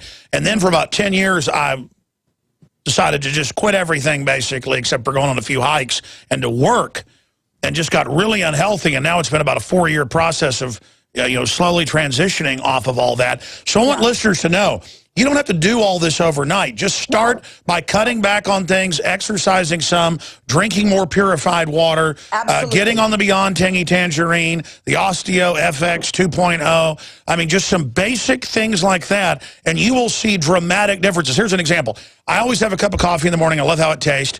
I might have a second cup a day, but used to I'd have 5 cups to be able to work 17, 18 hours a day sometimes when I'm making a film or something. Now I'll have a Beyond Tangy Tangerine or a Pollen Burst Plus at like 5 o'clock, and I get more energy out of vitamins and minerals than I do off of coffee.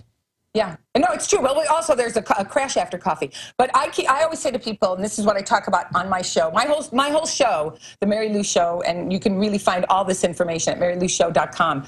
It's all life through the prism of health. It's all about getting the message out that you can live a healthier diet. You're never too young or too old to feel healthier than you do right now. And it's all progress, not perfection. I mean, I've been doing this for 34 years, and I'm still learning so much. It's progress, not perfection. It's something small. Do something small to make yourself feel better. If it's just walk around your block, if it's just read a label, if it's just make water your only beverage for like 6 hours, you know, and throw some tangerine, you know, into it. Whatever you need to do. But there's something small that you can do today, even if it's having better posture. There's something exactly. You can do today to improve the journey of 1,000 miles starts with a single step, and we can either just give in to this toxic world, or we can resist it and thrive instead of collapsing. But larger issue is the hydrofluorosilicic acid they add to the water. They know what that does. Oh. The GMO, where it kills the bugs that eat it, but they say it's safe for us to eat it. It's crazy. And our children, you know, and then it's so unfair of us to give our children the steroids, the hormones, the crap, the GMOs, everything, you know, the sugars, all that stuff that we're putting in their foods, their breakfast cereals, their drive-through foods. And then put them on Prozac or Ritalin when they act bad. And then with their little 40 to 80-pound bodies, can't sit still because of all the crap we've given them. And then what happens? We get all of a sudden, you know, we say they have ADD and ADHD, and then we give them more stuff on top of that. It's so unfair. I wrote a book, Alex. I wrote a book in 2000 called Healthy Kids. That title was that title was even available to me is crazy. But in 2000, I wrote a book. I was going on the road with Annie Get Your Gun, and I said, I want to visit schools. I want to see lunchrooms. I want to see children's hospitals. What are they feeding our kids? Because I had 2 little boys. I have 2 little boys. They were young at the time. They were 5 and 6. And I said, I want to go visit. I'll write this book. My book publisher said, we're not going to pay you. Nobody's interested in nutrition for kids. I said, you know what? 10 years from now, we're going to be talking about it like crazy because we're facing an epidemic. Our children are changing overnight. I said, don't pay me for the book. I want to write this book. So I wrote this book, Healthy Kids. And what I discovered about school lunchrooms, about, you know, what we're feeding our children, what's in the food, how advertisers focus on an 8-year-old because they feel like if they get you at 8, they have a consumer for life. Just everything. I went through every age, whether it was breastfeeding all the way up to college dorm foods, et cetera, et cetera. And people thought I was being so controversial. In fact, I had one chapter in there that they wouldn't even let me publish because I was way too controversial in terms of the connection with you know, the mercury that was in vaccinations for autism and dairy products for autism and gluten for autism and other diseases and stuff. You're a trailblazer. I know. This has been my passion. I love that I got to do Taxi. I think it's the most extraordinary experience of my life, and I've loved all the movies I've done. But nothing excites me more than talking about health. And that's why I wanted to get... Well, I'm not kissing up to you. You are a Renaissance woman. I tell you, you are the model of what it's going to take to save this country, because as women go, so goes the culture. Advertisers have always known that. And it's so good that you're out there and that you have been trailblazing. You also wrote a bestseller on how to get kids to behave themselves. Yeah, I refuse to raise a brat because I think that this is a brat culture. And little brats turn into big brats. Little brats become these obnoxious... Oh, yeah, it's not just the cops that act like brats sometimes. The public acts like brats. The public acts like brats. This sense of entitlement. And I, of course, see it a lot in Hollywood. It's crazy, and it's totally indulged there. But I see people, there's like no work ethic anymore. It's like people just take it for granted. And, you know, just this whole culture of children who, I'll tell you a really funny story. And this happened like right after I wrote the book. But my son was celebrating his birthday, very young, 4 years old. And I said, I'm sick of these birthday parties. I'm going to have our own birthday party. We're going to play the old games that we used to play when we were kids. So I start musical chairs, right? So it's like, dee, dee, dee, dee, dee, dee, dee. The kids are going around in a circle. And a little boy gets out. It's like, okay, you're out. He immediately starts to cry. And the mom says, he's never played this game before. I said, all right, fine, you can stay in. So now, dee, dee, dee, dee, dee, dee, dee. Another kid, okay, you're out. He's never played either. And I went, okay, fine. okay, you're all still in the game. So now round and around, I make sure my son, the birthday boy, I said, okay, birthday boy, you're out. And a mother calls me and she says, we don't play this game anymore. And I said, why? And she said, it's bad for self-esteem. I said, what about survival of the fittest? What about learning how to navigate? Well, this has been done by the social engineers, is what I'm saying, on purpose, so that we're all a bunch of jellyfish who can be run over. When you go through adversity, that which does not kill you only makes you stronger. And I don't agree with a lot of Nietzschean ideas, but I'm here to tell you that's true. Absolutely. That's why I put a whole chapter in my book called The School of Hard Knocks. Because if we don't, it's well-intentioned parents who cripple their children more than anything else. They're the ones who want to be the eyes, the ears, the mouth, the legs. So many parents carrying their kids to school when the child can walk. It's like, if we don't teach, that's where self-esteem comes from. Oh, I got to tell you, I mean, my dad, I couldn't do this with my kids now. I'll be honest.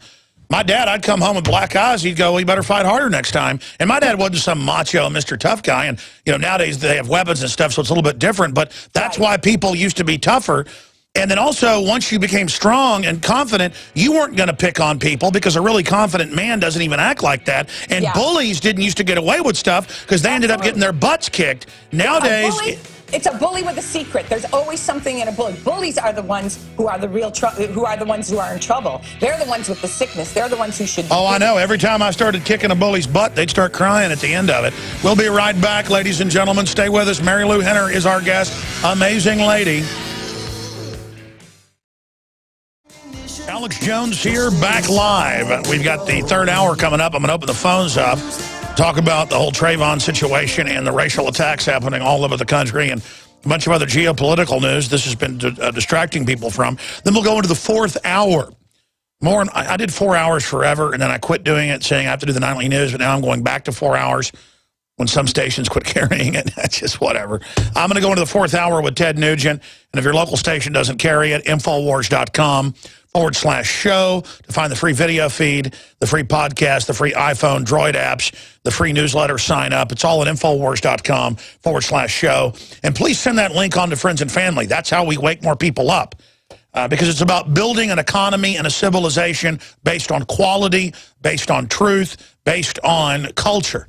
And you vote with your dollars. You vote with your time. You vote with what you promote and what you stand for. And there are a lot of good people in this world. We have to take the world back. By the way, Drew Pearson, we're going to get him on the show. He's a big longevity fan, obviously famous Dallas Cowboy. We'll put his image up on screen for TV viewers. But Drew Pearson, his favorite products are the Beyond Osteo FX that they have. Of course, it's new. It's the Osteo FX is his favorite, and the Ultimate CM Plus. Imagine all the stuff his joints have gone through. And, of course, Beyond Tangy Tangerine 2.0. All of this available at InfoWarsHealth.com. And there's also a toll-free number right there on the side if you want to call or ask any questions. But Marilu Henner is also, because she believes in this so much, promoting longevity. You can also sign up at Marilu.com. There in the health area if you'd like to be a distributor or just buy the products. You can sign up for $10 and become a distributor and get big discounts as well, just like Marilu Henner has done. Marilu.com. All right, in closing, in the next few months, when you come back from New York through L.A., you're going to come to Austin in studio with us. I'm very excited, Marilu. This interview went even better than I thought it would. I thought it would be very, very informative, just amazing. And I think we have chemistry, as you were saying during the break. So I look forward to meeting you and your husband in person. But in the 3 or 4 minutes we've got left, closing comments for the audience out there, Marilu. Don't take anything for granted. Don't take your health for granted. Don't take your relationships, your kids, nothing. Stop being a brat and open up your mind to a much bigger world out there than just your sense of entitlement or what you think someone like your doctor is telling you. Question everything. Find the right path for yourself. And know that health is available to you. It's progress, not perfection. Don't think I have to do everything all at once. I have to be able to, run a marathon or be a triathlete or something like that. It's not. And most of all, stop waiting for your someday person. Everybody's got that someday person that they think, oh, as soon as I lose weight or when I get a better job or when we move or when my kid goes to college. It's not that. The someday person starts today. You know, you are so much closer than you think to what you think you want. So don't keep thinking that it's some person way outside of yourself. It's right there. You just have to tweak it a little bit. And you have to, you know, put yourself out there. Don't just show up. Show up to play. Show up to play, question. The freedom is there. The freedom is yours. And, you know, I went to Congress 6 times. So many. I mean, that's another whole show. I'll save my Congress stories and how nothing moves there for another time. I was there for the Child Nutrition Reauthorization Act in 2010, and I was there for the food pyramid. And it was crazy what went on there. So just know that just because something's on your shelf, or just because the government says so, or just because your doctor says so, question all of it. Know that the truth is out there if you seek it.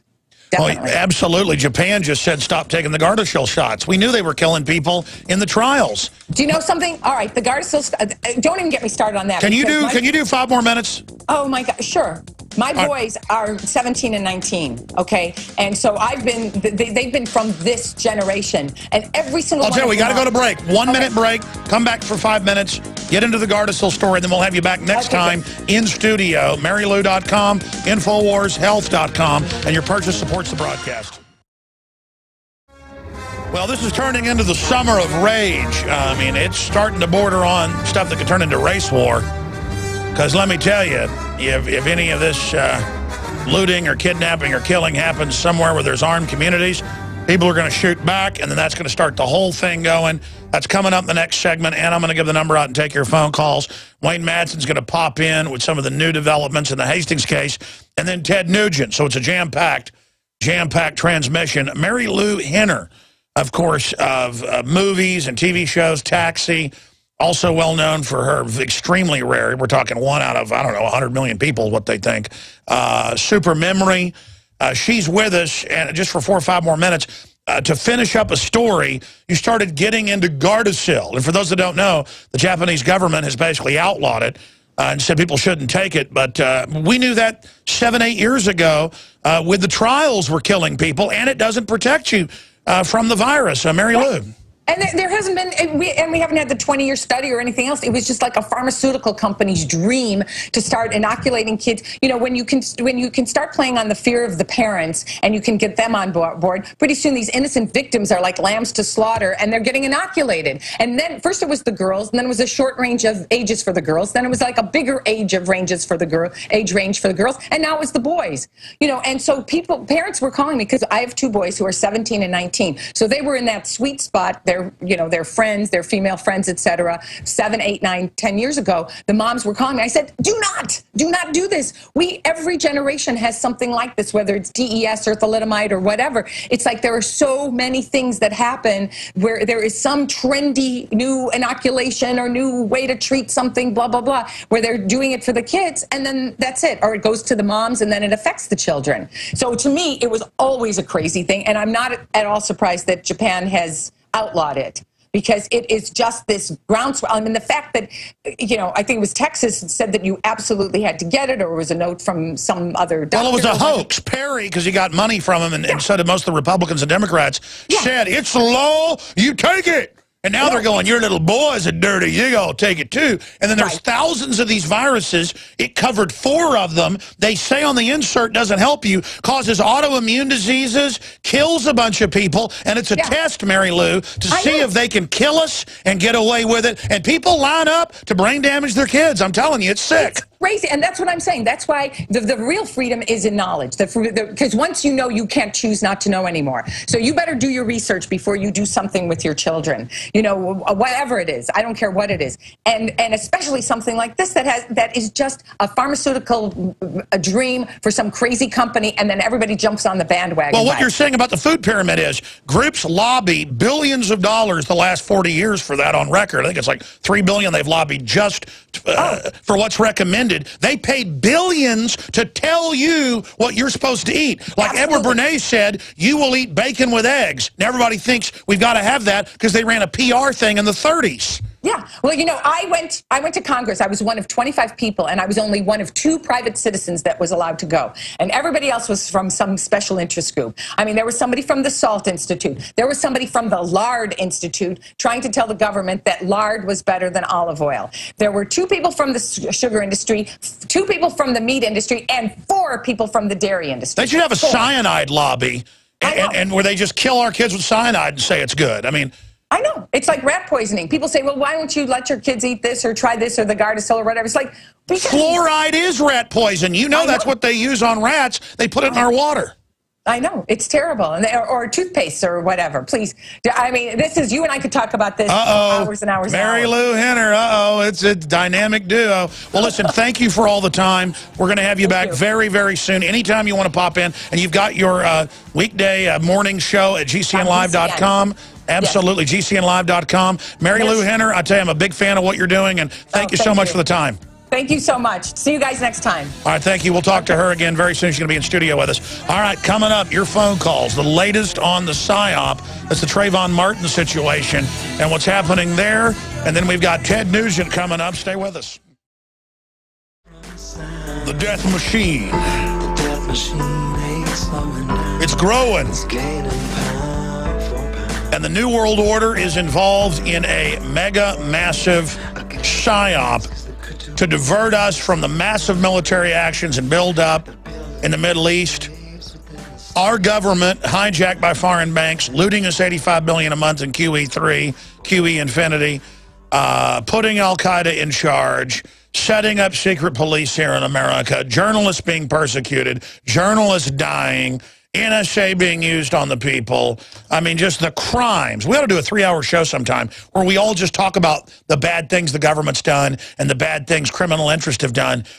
That's what our founders did for 15 years before 1775, 1776, but it really started in 1775.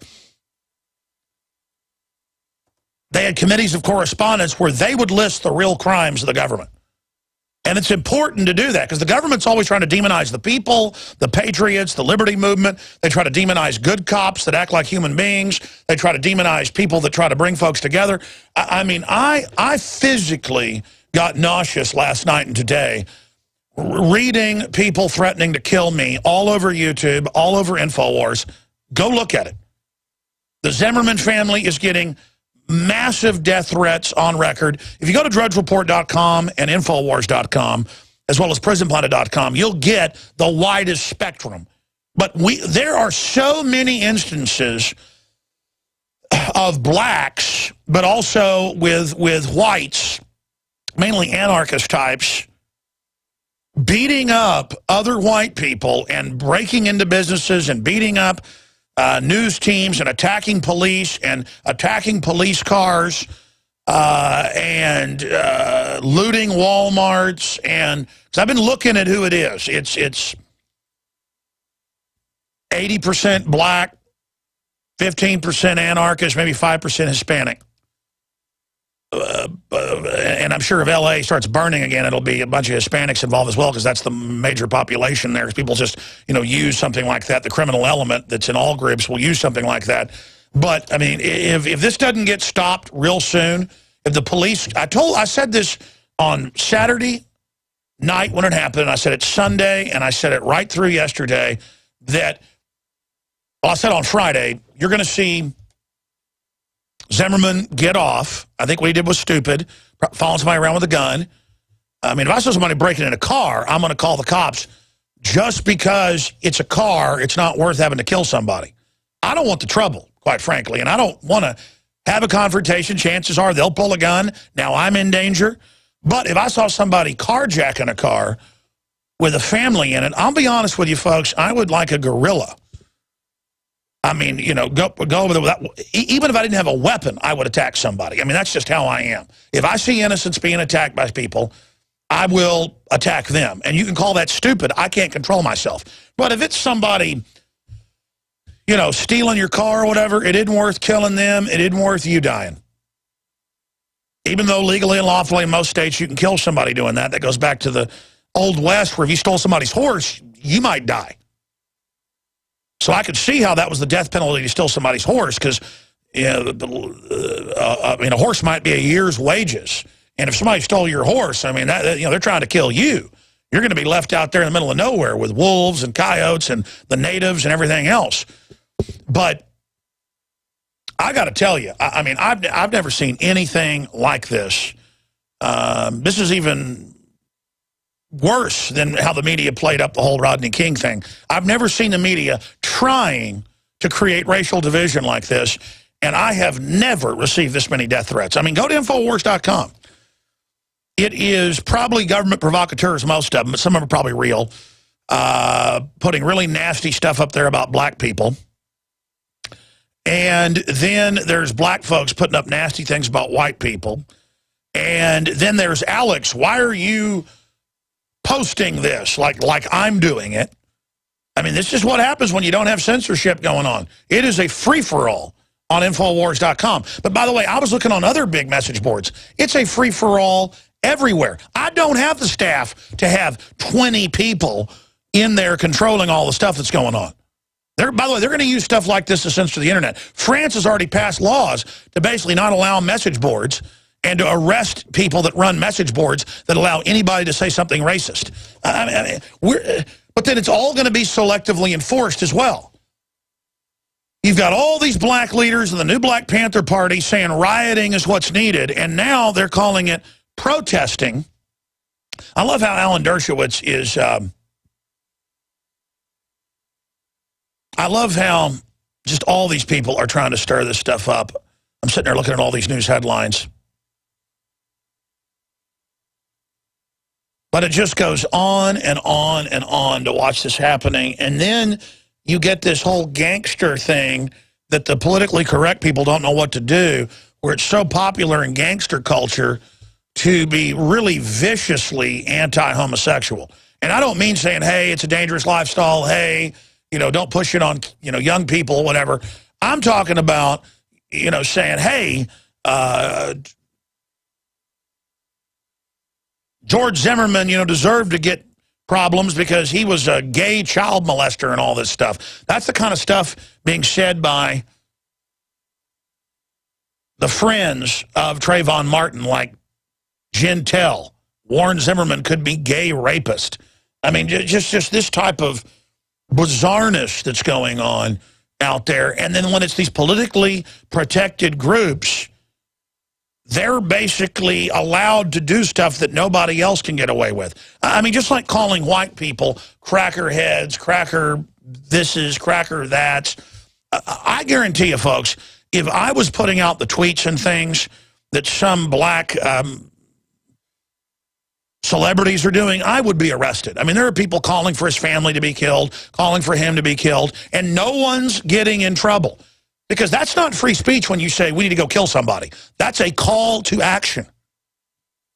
And I don't like the fact that they're setting up a politically correct system where whites are held up as the devil, and then whites get nitpicked. It's code words to say Obama's from Chicago. No, it means Obama comes from a gangster government. It doesn't mean anything to do with black people. When you say Chicago, the crime capital, people call Rahm Emanuel the Godfather. That means mafia, organized crime, Al Capone, Valentine's Day Massacre.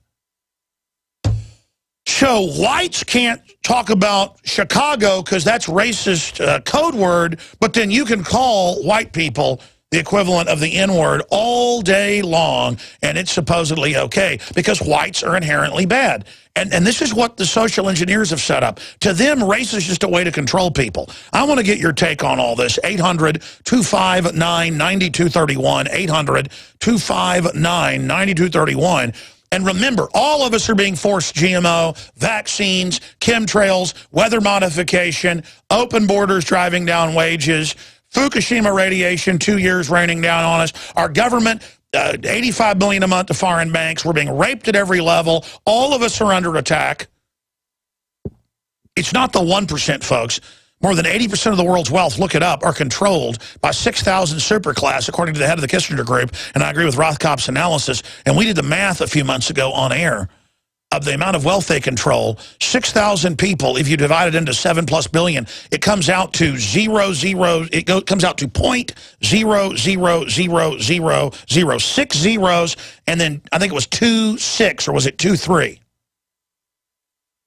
It's not even 99.9999999999999% of us. It's 0.0000026, or was it 23? We got to do that math again. We did a whole math equation and showed graphics of this. I mean, this is insane. We're all being hit with this, and I want humanity to succeed. I cannot get any black people, except my listeners that happen to be black, excited about the fact that 50+% of blacks never get born. Or that 63% of the abortions in Texas and 65% in Florida and other states are minorities. And it's like, oh, shut up, crackerhead. You know you're racist. And it's just like, what? It's a eugenics operation. They're chemically murdering us, biologically murdering us. We're under a social grid to dumb us down. We're all in this together, and the globalists are taking a case that might be wrong, might be right, reasonable doubt, and projecting it onto all of us. Like every white person's George Zimmerman. And every black person's Trayvon Martin. And now, this is mind control. Just like every gun owner killed the kids at Sandy Hook. They said, gun owners, it's your fault. You heard that. And now they're saying, gun owners, it's your fault Trayvon died. Man, don't you put that guilt on me. Don't you say I did that. I didn't kill those kids at Sandy Hook. I didn't go out there and shoot Trayvon Martin. How dare you get on my site and say you're going to kill me? You think I'm scared of that? I'm scared of the type of animal manipulation against different groups of human beings by the globalists to have us at each other's throats. And I'll tell you who I'm really scared for. If the disarmed minorities in these big cities ever think you're going to come to the suburbs, did you ever know it's your racist, big liberal bosses that took your guns away so you could be free game to be killed? Did you know if you ever came out in the suburbs of the countryside to burn down the white people's houses, do you have any idea what would happen?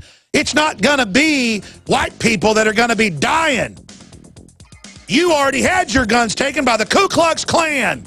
That's why you don't have guns in New York and Chicago and L.A. and D.C., because they don't want black people having guns.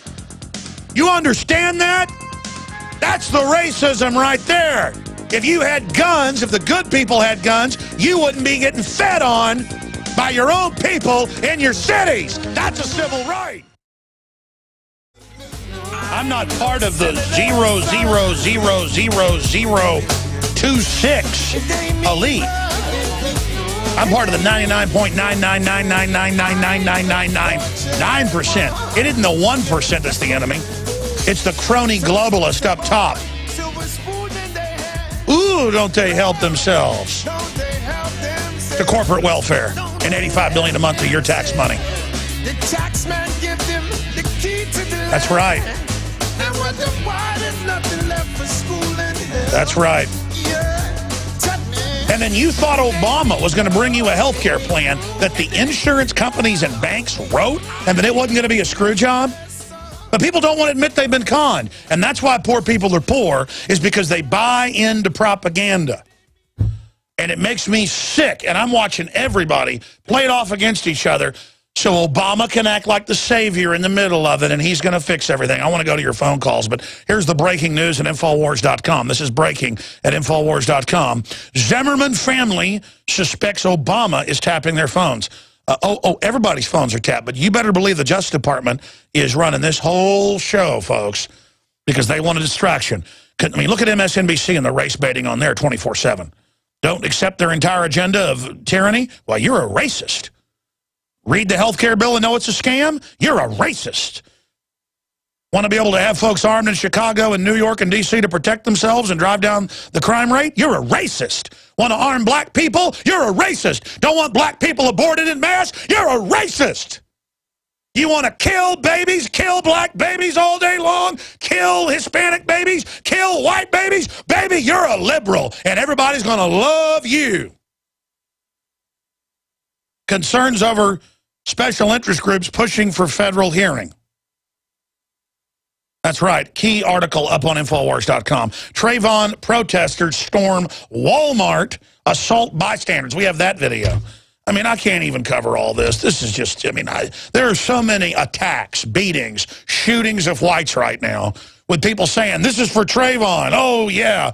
And do you think that's going to make white people want to be your friend? You're like, I don't care. We're the royal black Israelites, and it's the end of the world for you, white devil. And then, of course, they used that in the transatlantic slave trade because whites were slaves then, too, in most areas of Europe. They called them serfs. And it was the exact same thing. Got whipped, got beat, you know, all the same stuff. So they said, oh, well, black folks, we got the curse of Ham, and they twisted the Bible, so they're allowed to be slaves, too.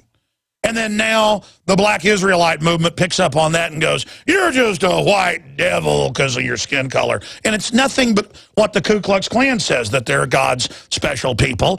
And it's the exact same thing that all these other groups do, saying, hey, I'm in the ultimate club. I'm God, and everybody else is a devil. The white groups say the blacks are the devil. The black groups say the whites are the devil. Meanwhile, the foreign offshore New World Order, poisoning our food and water, has made deals, and they've got the black leaders, they got the white leaders, they got the Asian leaders, they got all the leaders, or they kill them, signed on to the New World Order so they can play God and rewrite the whole planet and take over. And then you're supposedly a racist if you expose all that. I'm going to go to break, and I'm going to come back. We'll get Wayne Madsen on at about 40 after, so I want to hurry to some of your calls when we come back from break. In fact, let's go to a phone call right now. Let's go to Jay in New York City. Welcome, Jay. Hi, Alex. It's nice to finally get on your show. I've been a big admirer of alternate news websites because of their desire to search for the truth and facts. And so that part of your show I respect. And I do respect that you have the guts to go on publicly and say things that are unpopular. So I hope that right now while I'm on your show, you'll give me the opportunity to say something. Yeah, sure. Every time I cut a caller off when we go to break, they think it's censorship. Our break's at 30 after. I may be able to hold you over, but just, you don't need to do this. Listen, I got a pet peeve, though. It's call screen stuff on air. Okay? You're on air. We didn't screen your call, did we? No, you didn't. So let me. So if you please, then let me quickly get up my. Let's do a preface. Let's do it again. Go ahead. Okay. My point is this: is that and I'm a white Latino. What somebody might say I have European ancestry and I have mestizo ancestry. What I'd like to say is for the Trayvon Martin case, how could anybody possibly believe that the man's claim that he had his head banged 25 times on cement is a truthful statement? And how could anybody believe that there would be no blood on Zimmerman's clothes or on Trayvon? All right, I'm going to try to get exactly what you're saying when we come back. I'll come back to you. You can make your point. We'll be right back. Stay with us. Listen, I'm not mad at Jay. I love everybody out there, and you've heard me blow up about this before. So many callers, though, go, I want to talk about this. Go. You know, you're on the air. Or they'll say, I'm a big fan, but I disagree with you. That's fine. Listen, I'm a big boy. Okay, so just let me have it. Jay, get to the heart of what you're saying. Okay, Alex, thank you very much. I appreciate it. The blood. When Zimmerman spoke to detectives on the tape, you can see that he said he had blood all over his face and his eyes. Yet, there was no DNA evidence on Zimmerman, on Trayvon Martin of any of Zimmerman's blood. Nothing whatsoever.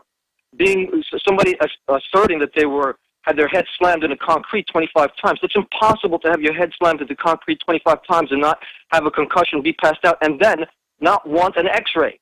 How could people believe evidence of photographs without an X-ray to back up? I know, but do you understand that I'm only covering this to describe how it's a giant diversion?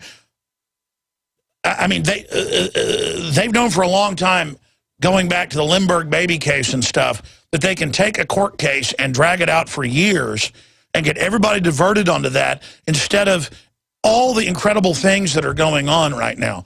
And you give that evidence. I didn't follow the trial like some people did. I followed it some. And so you're just stating this is what happened and this is what went on. The witnesses, and there's multiple witnesses, said he was bouncing his head into the concrete. It creates reasonable doubt. I saw a comment here where Trayvon Martin's girlfriend says, this is up on Infowars.com, that the Sixth Amendment, or the right to jury and due process and to face your accuser, is old school, and we should just go directly to the government doing whatever it wants. I mean, the government, the #1 killer in history, just let it be imperial. This is a jury. It's our system. None of it's perfect. What do we do? I mean, I'm now covering... See, no one's going to cover the white people being killed and being shot and being attacked all over this country because they're of the devil. See, nobody cares about that, though. And that's the plan here, is to create this division. Do you understand that angle? I do understand that, and I mean, I totally discourage any of my fellow countrymen that are minorities from committing any violence. I do not advocate violence. There is a God, and if the truth is going to come out... Yeah, the real violence, buddy, is fluoride in kids' water every day. I appreciate your call. Everyone just loves to get into whatever the big thing is. And they just put out, here's the big thing, and everybody then... All these ignorant people, I'm not saying you're ignorant, sir, but other people... Some of the statements we're seeing are very ignorant, going out saying, I'm going to kill Alex Jones, or I'm going to kill the Zimmermans, or I'm going to kill a cracker. And it's like, oh, how cute. And MSNBC's like, well, crackers have it coming. And it's the ruling class, mainly white people on MSNBC, stirring it all up. Let me tell you, these folks are racist people. They sit back and they're racist against humanity. They think we're all a bunch of dumb animals. They're playing us off against each other. And they write books saying we are and we deserve it by the mere fact this stuff works on us. But I refuse, as somebody that knows all this stuff, to use it against people. I refuse. We're getting Wayne Madsen on the line in a minute. Let's go to a couple more calls while we're getting him. Ernest in Washington, you're on the air. Go ahead. Hey, Alex. Boy, I can just feel the emotion coming right through the speaker. Wow, it's insane. Man, I'm getting sick of it. That's what I'm telling you, I'm getting sick of it. Woo! Let's party on the Trayvon Martin party. Woo! Anyway, the reason I called is this big distraction that took everything right off of Michael Hastings. And right off IRS gate, and right off the NSA, and right off everything. Exactly. Their game up since Michael Jackson considerably, I got. But who cares? Let's kill crackers! Yeah! Woo-hoo, that'll fix it! Yeah! So anyway, the reason I was calling is that they pulled this same distraction with the Boston Marathon bombing. Nobody heard about the blanket warrant that the DEA issued to every single medical marijuana patient in Oregon on the Friday before the bombing. It's never touched the light of day. And if you look at Obama tripled the number of anti-marijuana raids. Look it up. But it's okay because he said he's going to let us have the weed. He's going to give me free health care. It actually increases the price for poor people. But it doesn't matter. He said he liked me, and he isn't a cracker. So anyway, the Michael Hastings story. Here you have, now, I know your premise is, of course, that 9/11 was an inside job. And if you take that premise from the beginning, and you have a journalist who declares outright war on the United States government, and then a few, days later or whatever, his car explodes, I invite people to watch the movie, the beginning of the movie called The Gatekeepers. It's about the Shin Bet, Israeli anti-terrorist organization that the government has. And in the beginning of the movie, they show a car driving through a neighborhood, followed by a drone, and sure enough, boom, big explosion, and the car comes rolling out. Yeah, sure. I don't think a drone did it because that would be too obvious. And the way the car blew up and the engine out the back looks like a bomb inside the car or under the car. No, I was telling you what, he declared war and they droned him. Well, he was smart. He was smart, good looking, had huge following on the left and right, and had bombshell info. And they killed him better than a hammer, absolutely. And we're going to send reporters there to investigate it. Because I'm not going to live on my knees to a bunch of pot-bellied New World Order people. Because I'm a racist. I appreciate your call.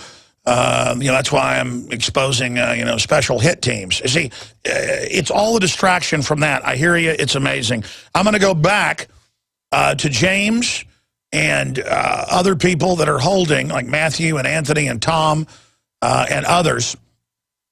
Anthony wants to talk about We Are Change, FBI intimidation. We'll see what that's like coming up when we get to him. But I wanted to get Wayne Madsen just to briefly pop in. He was here last week. Great guy. His info just keeps turning out to be so impeccable in the 15 years or so that I've been interviewing Wayne Madsen. But he's one of the original big NSA whistleblowers. He worked there. And I wanted to get his take on Homeland Security investigations. It's like a Praetorian Guard over the other Homeland Security departments. They tell them what drug shipments to stop, what to let in, what human smuggling to let, which the globalists run. I mean, that's why they're the key gatekeepers, speaking of gatekeepers, and that's always where they have the key ops. And I'm not saying they killed Hastings, but that's from the reporters that his buddy, Staff Sergeant Biggs, is talking to. They were investigating. They got threatened by them, and they say it's the same people that's the feds that were visiting people, according to these investigative journalists. And again, we have the names, we have the info. We're going to be, on these reporters. We're going to be interviewing a bunch of them, including TV station reporters, when we're out in Los Angeles to try to put this info out. And so, if they kill me this week, I mean, they might want to send a message and do it. Just know I'm not stupid, and I know that. Okay? I go willingly up against the dragon because I'm not going to submit to it and all of its evil. I mean, they're giving kids Gardasil shots they know give them basically cancer. And that's if you're lucky you get cancer in 20 years. A lot of them get cancer in a few weeks or have autoimmune or blood pour out of every orifice. I mean, that's why I just am going 110% here, because we're already under genetic warfare. We're already under biological warfare. We're already under soft kill warfare. So I wanted to bring up, he talked about the Q group that's now been confirmed, and the undersea cable tapping, and that all the European countries involved in it. He exposed it in their commission a decade ago or more. So what Madsen's covered has been confirmed. Just to give you that preface. But I wanted to bring up the Homeland Security Investigations Group. This is the Praetorian Guard assigned within ICE, but that's just the agency that funds it. And the fact that we're tunneling into this. And I wanted to invite Wayne Madsen. It just clicked. That's why I called to get him on. I would like to invite Wayne Madsen to fly him with one of my camera people out to be an advisor.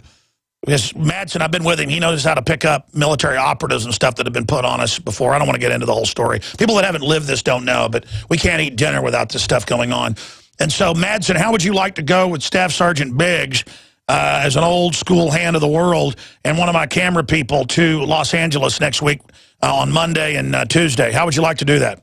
Well, just in February, I was out in California investigating the what I consider the hit on Phil Marshall, 9/11 author Phil Marshall, and his 2 kids and his pet dog. So, yeah, California seems to be the place to go to investigate suspicious deaths of journalists and authors. After all, that's where Gary Webb, a few years back, he supposedly died as a result of 2 gunshot wounds. So, yeah, California, I guess, is the place for investigations. Yeah, well, if I was going into Fallujah, I'd want to have Sergeant Biggs with me. He's a great guy, has a great distinguished record. He's really a war hero. The wars are corrupt. He knows that as well, but he still has a lot of courage and is a good guy. I'm going to send one of my best camera people. I'm trying to work on Obama deception, too. I don't even have the crew to really send 2 people, but I think Biggs needs the expert at clandestine stuff. Not that we're clandestine. They're going to have clandestine people out there. And you've got the big huevos there, the big brass huevos. I'm happy to go, too. I mean, actually, I'd fall asleep, on a space drop or something like that. Aliens, I do this stuff so much. But the whole point is that I want to send you, we're just brainstorming here on air, and I'm not sure which reporter yet. They all want to go. And so let's work all this out, because I'm brainstorming on air. Get with Madsen after the show. Tends to organize all this as the news director. And let's get Madsen flown out there. Let's get our base of operations. And then let's fly out Sunday or Monday. We'll decide later. Let's get Biggs out from Charlotte, North Carolina. Is it South Carolina? I forget. I have one of those moments. Too much going on. And we'll fly them all out and have a meet out there in Los Angeles for 2 days to go. Because I'm worried they'll put operatives on him just to rabbit trail him and push him off. We want to go through the real investigative journalists we know, the local TV station, the eyewitnesses we know by name who are ready to talk to us. So it's going to be a lot of work. Are you ready to bird dog this whole thing and help honcho this, Madsen? Absolutely. I found out that you can't really get to the essence of a story unless you're actually physically there. You got to look at the scene of the crime, for one thing. Television can play tricks when you see things on television. So when you're there looking at it and you're talking to eyewitnesses, we had, several people in that neighborhood talking about how what they heard was like a bomb going off. These of course, are people that are very key to tell you exactly what happened. Just like Phil Marshall's neighbors were very helpful in determining that there was no way he shot his kids and himself. You know, you talk to the people that live there; they know best what has happened. Yeah, well, I just want you there. I mean, Biggs can take care of himself. He's got courage and he's smart, but I want him to know what tricks to look for, because he's dealt with a whole different atmosphere, being in, I don't know, 3 years in Iraq, 2 years in Afghanistan. But we'll get you out there by Monday then, and that's the plan. Okay, just briefly, this is just a quick pop-in today. What is your whole take on Homeland Security investigations as entering the quadrant of suspects? And what is your take then on the whole Trayvon Martin psyop we see going on? Well, on this Homeland Security, you know, after 9/11, and I wrote about what happened at NSA, we had the buildup of the NSA Internal Security Group, Q Group, which is now like an intelligence agency within an intelligence agency. It was predicted that when Homeland Security was organized as a department, that this thing was going to become a huge monolithic organization, and it has not only combined previous law enforcement agencies, but as you have said, it's created some of its own Homeland Security internal investigations. This is just a monster that's feeding on itself. And until we get rid of Homeland Security and take it back to the status quo ante, we're going to see this type of thing continue with these out of control, unanswerable intelligence and law enforcement agencies. Absolutely. Continuing, very exciting. We're going to have you reporting from the ground with us with Staff Sergeant Joseph Biggs next week with one of our reporters, Wayne Madsen, working directly with InfoWars. That's why he was kind of out here. We're talking about having him work more with us because of the great work he does. In closing, in the 4 or 5 minutes we've got left before I go to break and come back with calls, and then Ted Nugent in the 4th hour of Overdrive. What is your take on the whole spectacle now of the media and the Justice Department trying to orchestrate, or again, honcho, to use that word, some type of summer of rage? And I guess it's working pretty good. We're not hearing about any of the scandals anymore. Right. You know, and the worst network is MSNBC. You brought them up earlier. They have one person on there, Melissa Harris Perry, who actually did a video. She had an appearance on a recent program where she said, you know, Snowden should just come back and go to jail. Obama will take care of him in a federal prison.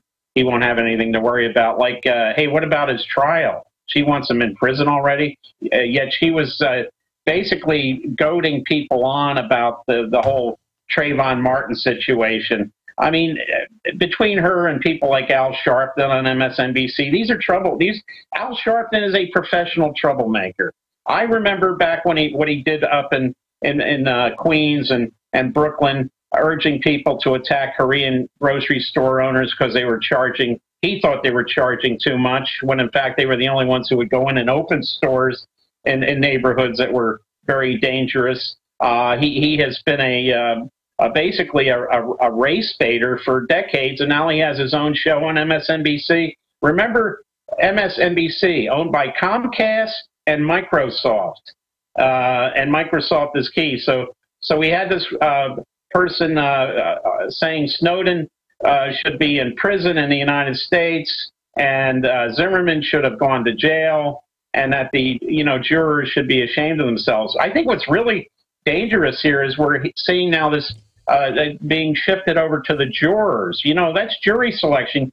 Most people don't want to be on juries for this very reason. That's right. We're being taught that all of our institutions aren't good. The Justice Department, though, they're going to get that racist Zimmerman. I mean, I expect them to start saying black people are white when they kill black people just to make it racial. Right. Zimmerman, you're right, too, that this should have been a local Central Florida story, at the very maximum a Central Florida story. But what the media does with these stories is that they make these local stories national stories. And we had all the Jesse Jacksons on and just to stir people's feelings up. And this is not healthy for this country. As you say, when we have other major stories to cover, You know, we had, you know, here we have another OJ case, another Casey Anthony case. They always take these cases and make them national. This did not happen, by the way, in the news media back in the 60s and even the 70s. It was, you know, it was when we got the tabloid television, the 24-hour news channels. Absolutely. In closing, the Zimmerman family suspects Obama is tapping their phones. I don't think there's any suspects about it, Wayne. What do you say briefly? Why should they be different than the rest of us? Of course, the government's tapping all of our phones. We know that from the Snowden revelation. They tap us, it's security. We tap them, it's espionage. But really, all it is a felony when they do it. Wayne Madsen, WayneMadsenReport.com. Thanks for popping in. And you're going to be part of our group of three, the Fellowship of the Three, going to L.A. All right, folks. Some stations carry it, but some don't. Everybody can find the audio and video links free and live at Infowars.com/show. In about T-minus 6 minutes, we'll kick off the 4th hour of Overdrive. I'll take a few calls, and then Ted Nugent is going to be joining us with his take on this whole situation. He says it's a triumph, and DrudgeReport.com is linked to it, that the Zimmerman verdict vindicates Citizen Patrol's self-defense. That's at rare.us. We've got the story up at Infowars.com. As well. So Ted Nugent is going to be joining us on that. And this new call to collectively blame gun owners for what happened, just like they tried to blame gun owners with Sandy Hook. That makes me really mad. Like, gun owners are racist and gun owners killed the kids at Sandy Hook. It's all your fault, gun owners. Before I go any further, remember, we're going to be premiering tomorrow night with the filmmakers here in town on InfoWars Nightly News, State of Mind, The Psychology of Control. And we started shipping the film yesterday to everyone on DVD and on Blu-ray. All orders now shipping from the InfoWars Command Center here in Austin, Texas. So if you haven't got your order in, it's a powerful film getting into the globalist manipulation of the psyche. It's great to wake up friends and family. And your purchase, believe me, I wish I could just have some great globalist benefactor that wanted to end the New World Order who would just give me money, and then I wouldn't even have ads. In fact, I've skipped 9 minutes of ads today that it might bankrupt the network. I've got to quit doing that, folks. And that's how horrible I am when it comes to not wanting to make money. I don't even care about the money. It's not bad to want money, but I need it to fund the operation. Buy the T-shirts, buy the books, buy the ProPure, 10% off promo code WATER. Purchase and shop with InfoWarsStore.com. By the way, I go out and do incredible research with my crew to find the best non-GMO heirloom seeds open pollinated. We go out and find the best water filters, the best cook stoves, the best survival materials, the best books, the best films, the best magazines, the best info. InfoWarsStore.com. High tech, 2 different shopping carts. Choose what you want. InfoWarsStore.com. And please support our local AM and FM affiliates by supporting their local sponsors or becoming a sponsor. Get in the game, folks. We're deep into this. We got a chance. They wouldn't be coming after people and reporters if we didn't have power. So I'm committed. I am fighting. But I need you to buy the war bonds, folks, to put us in the field. We're all in. We're into turbo acceleration against the enemy, spending more than we're bringing in, exhausting backup funds. I'm like, you know what? I don't even need backup funds anymore. Full power. Yeah, just we're going at them. We're going at them here. I swore to do it, and we're doing it. We're committed. We need you to commit behind us right now. We're constitutionalist. I simply look at things and think, what is justice? What is right? What is historical common sense? And I try to just tell the truth. I try to be a good person and try to be honorable and try to have courage and try to decipher the globalist propaganda and what they're doing. That's all I can do. And I need you to see yourselves as leaders. Look, I mean, I wish we could get people to protest all over the country about no labeling on GMO. We've actually gotten that, but the media wouldn't cover it. I wish we could get people in every city mad. I don't call for violence, but when people are being violent to you, you can have self-defense. I mean, what if we saw people knocking out city windows over them fluoridating water, assaulting our families? What if we saw people like the French burning down GMO crops? I'm not saying do that because it can get out of hand and stuff. My point is, I mean, I'd be like, well, it's self-defense. But if some Hispanic/white guy in a questionable situation shoots a black guy, and then it becomes this big media thing to divide us, I mean, you don't just go out and kill white people. By the way, whites are going to get even more paranoid now, hearing that they're going to be killed, and you may get more innocent black people shot. I mean, have you thought about that? I mean, white people see all this anti-white racism, folks, and they get paranoid. They're not racist. They don't dislike you. They're scared. We'll be right back. Again, if you go to drudgereport.com, you can see a red link there. Zimmerman family suspects Obama is tapping their phones. That's very important. Ted Nugent's coming up. Right now, let's go to James in Mississippi. You're on the air. Thanks for holding, James. Hey, Alex, how you doing today? I'm telling you, I'm just sick and tired of everybody's ignorance, and I just want to try to empower humanity, and I'm watching the globalists play everybody like a fiddle, and it makes me sick. Well, what's been making me real sick lately is I cannot stand turning on the TV and see the politics that are playing behind the whole Trayvon Martin, George Zimmerman. You get Eric, the Attorney General, Eric Holder, gets out there and just completely politicizes every bit of it. If we can't, in classic fashion for Eric Holder, if we can't get him in this court, let's just move to another one. Exactly, and it's bigger than Trayvon Martin and George Zimmerman. It's that we're being played. Yeah, they're using real people to create the fake debate, and yeah, there may have been injustice here, but the point is they are playing us. The Justice Department went and primed the pump on record and started the demonstrations. The Justice Department is usually trying to outlaw demonstrations. They want this to distract so they can play the part of the referee.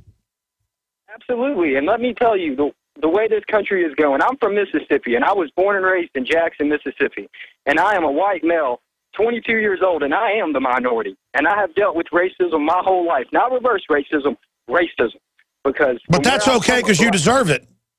Oh, yeah, I do. That'd be like if some black person's great-grandpa was a murderer, so you go to jail for it. I mean, just because white people have done some stuff that's wrong, I've not done anything, and I'm sick of hearing about it. But again, it's the globalists trying to change the subject. Absolutely, but my biggest problem, maybe I'm not eating enough GMOs or drinking enough fluoride. Well, this is how racism works. People are racist to you because of your race, whether you're black, white, whatever it is. And then you start becoming racist towards them and start judging everybody. It's kind of like if a pit bull bits you, you're going to start thinking all pit bulls are going to bite you, even though most pit bulls actually aren't mean.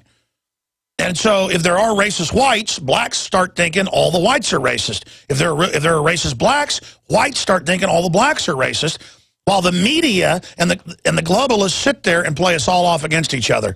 What type of, I don't even want to go over it all. I know what you've gone through, I'm sure. I appreciate your call. Let's go to Anthony in Pennsylvania. You're on the air. Welcome. Alex, thanks for having me. And, you know, it's Anthony Antonello, in case somebody at the NSA isn't paying attention at this very moment. All right, well, tell us about We Are Change FBI Intimidation. Tell me about it. Yeah, so here's what happened. I'm sure you remember when I interviewed the police chief from Gilberton, Pennsylvania, who ordered his whole town to stand down if there was going to be a government instruction telling them that they were going to have to do something against the Second Amendment. That video went out all over the place. Well, this police chief, he now has you know, a little thing going on the internet, and on his show he said this, and somebody called me and I called and talked about it. What he said was he had 2 federal agents show up at his house to ask about me, and you know, he said, "Oh, I don't know who he is. He's some reporter, and you know, this and that." But I'm thinking this guy just did something extremely controversial, and the federal agents are showing up at his house to ask questions about the person that interviewed him. You know, and then he talked about Nancy Pelosi and a lot of the confrontations that. Absolutely, there's an intimidation of the press if it's libertarian or patriotic or awake to the globalist. If you're in opposition to the global corporate criminal takeover, they come and harass you so you get scared and run off. The answer is intensify. The answer is don't give in to the bullying. And there's good people in the FBI as well. There's good people in all these agencies. We need to support the people that do the right thing, but just do a report on it. Talk about it. All right, we're coming back with Ted Nugent. Stay with us. Ladies and gentlemen, he's with us till the bottom of the hour, and then he's gone. Back to sold-out shows across the country. on his Black Power tour, his ode to the masters of real rock and roll. And he is the Ayatollah of rock and rolla.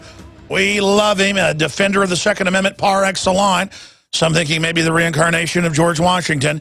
He is Ted Nugent, out there helping radicalize the patriots to not bend over to the kleptocratic control freak collectivist. And all over the country now, I see the sides of businesses and barns and bumper stickers. I see them sometimes multiple times a day. It's some type of underground movement. He said he knows about it. The draft Uncle Ted, Ted Nugent for president. What is going on with that, Ted Nugent? Greetings, Alex. A happy summertime barbecue season to you and all your listeners out there. Well, you know, just that there is a thought or a phrase that exists that's Ted Nugent for president proves how dire, how tragic, how idiotic the conditions are at the hands of an absolutely criminal, corrupt, America-hating government led by an America-hating president, a justice-hating attorney general, an absolute numbnut as vice president, and an America-hating Secretary of State, both Kerry and Hillary, you know, Benghazi Clinton. So I so reek of logic and common sense and so connect with the most productive, law-abiding, good, positive Americans out there that there are actually people that think the author of Wango Tango should be president. I don't know if we should hang our heads and weep or get out there and celebrate. You're right, and of course the man that gave us Stranglehold and Stormtrooper and so much more. I saw on DrudgeReport.com today at rare.us, which is kind of a libertarian constitutional news site that I'm seeing more and more from, some great writers over there carrying your article from tednugent.com. Nugent, Zimmerman verdict vindicates citizens, patrols, self-defense. Uncle Ted, you've got the floor till the bottom of the hour. I want to hear what you have to say on this. Well, it's very important to just articulate the Zimmerman-Martin tragedy in clear and unambiguous and documented evidentiary terms. I'm on the road right now with the greatest rhythm and blues band in the world, having the greatest time of my life with the greatest music and the greatest audiences.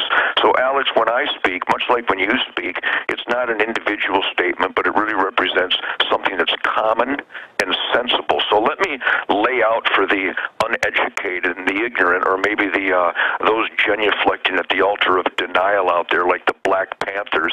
Of course, my favorite Black Panther, Barack Obama, and probably the czar of the Black Panthers, Eric Holder, and the NAACP that sides with the Black Panther gang. I mean, Alex, can it get crazier than this? What is this, a Stephen King movie? It's just bizarre world. So, as I wrote in my articles, and I do appreciate you referencing rare.us, rare like in rare meat, and of course WND, worldnetdaily.com, and newsmax.com. I write a weekly feature in a lot of different conservative arenas, and what happened in Sanford, Florida is so obvious, it's insane, absolutely insane that it's become the focus of America when a good citizen, George Zimmerman, cared about his neighborhood that had been inundated with crime and burglaries and dangerous conditions, that he conducted the most admirable function of an American, and he watched his neighborhood. It's called Neighborhood Watch. George Zimmerman saw someone after multiple crimes in the area.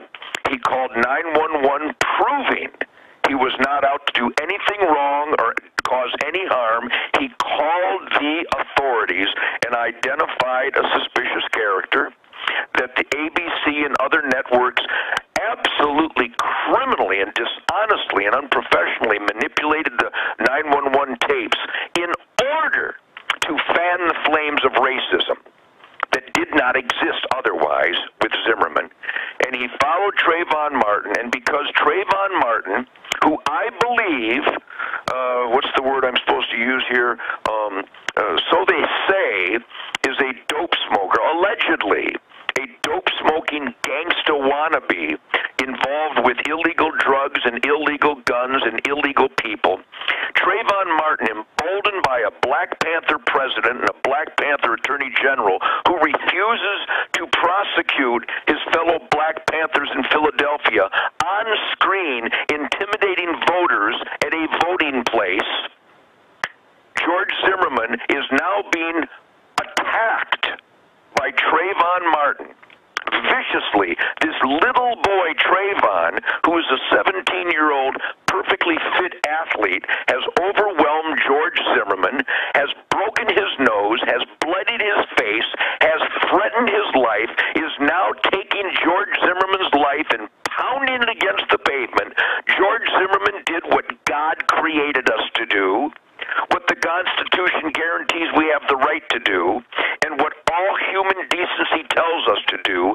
George Zimmerman drew his gun in a last desperate maneuver to save his life in a pure and cut-and-dry act of self-defense and stopped the life threat against him by Trayvon Martin. The bullet found Trayvon's heart and did what all good people need to do, neutralize the life-threatening force.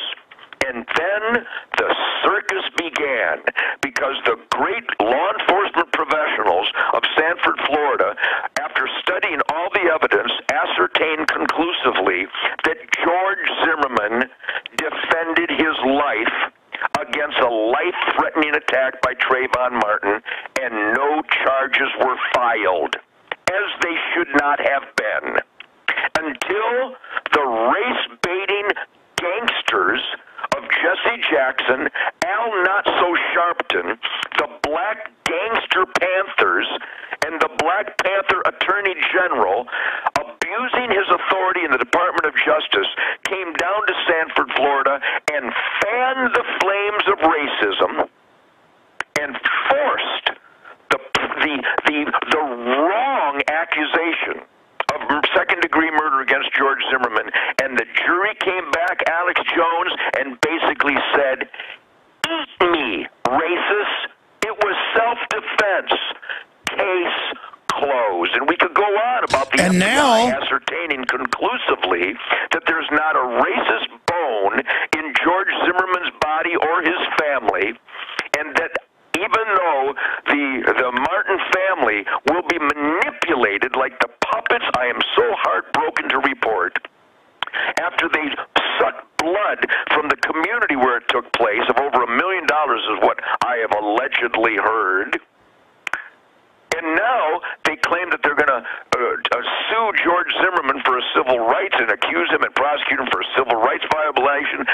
I'm telling you, one flew over the cuckoo's nest was not as crazy as this is. So I pray to God that Americans will make cash donations to the Zimmerman family and contact their elected officials and let them know that the jury in Sanford, Florida, came to the obvious and right and lawful conclusion that George Zimmerman acted in self-defense, and that parents should tell their children, if they don't want their children to end up like Trayvon Martin, don't smoke dope, don't want to be a gangster, and don't attack people. Case closed. I want to look at what's happening in the aftermath of all this and why the Justice Department sent in agitators on record to start the protesting. They want a diversion from Benghazi Gate and IRS going after the Tea Party and pro-life groups. Absolutely. Undeniably. So, I mean, talk about that. Why would the White House want to go in and then take the case away from the police chief to where he even resigned over it? And then we've now learned the head of the IT department, the prosecutors, quits or was fired because he leaked that Trayvon Martin's cell phone had like guns and loot on it. All of that's going on. I mean, they were trying to railroad him. There was clearly reasonable doubt that he killed him in cold blood. There was a lot of evidence he was defending himself. As you've said, this is our justice system. I mean, this is amazing. So what do you make of why they've used this as a diversion, what the goal is, A, and then B, Wal-Mart's being attacked, people being beat up, whites being shot. I'm getting death threats by the hundreds an hour, calls, emails. It is crazy. of this summer of rage, and if the police don't do anything in places like L.A., this could turn into a new L.A. riot. Well, Alex, you're absolutely correct. It's a classic case, and it'll go down in history as one of the most embarrassing examples of the tail wagging the dog in the power-abusing, criminal, corrupt American government. Epitomized by the Chicago gangster acorn scammer-in-chief and his Black Panther Attorney General. I mean, it pains me deeply. I'm sitting here in this beautiful San Diego with my son Rocco, and we just had a wonderful wedding with my daughter Chantel, with my kids and my grandkids, and my beautiful wife Shemaine is joining me on the road for the incredible gravity-defying career, and the positive energy is palpable and immeasurable. But it pains me tragically, Alex, as I know it does you, to have to admit that our government is out of control, that we're being run by power-abusing, America-hating presidents and vice presidents and attorney generals. The corruption and the abuse of power and the fraud is epitomized by this tail wagging the dog, and that there are black mobs across America that are guilty of the worst racism since the Klan would hang innocent blacks. And here's the real heartbreaker, that as I celebrate the Black Power Tour, paying tribute to my black heroes, the Bo Diddleys and the Chuck Berrys and the Howlin' Wolves and Muddy Waters and James Brown and Little Richard, that the number one cause of a black man dying in America is at the hands of another black man, that the worst racism against blacks is documented and undeniable by blacks, that the blacks have bought into this lie that somehow they're oppressed when the president is black, the attorney general is black, governors are black, senators are black, congressmen are black, mayors are black, Oprah Winfrey, the richest people in the world are black.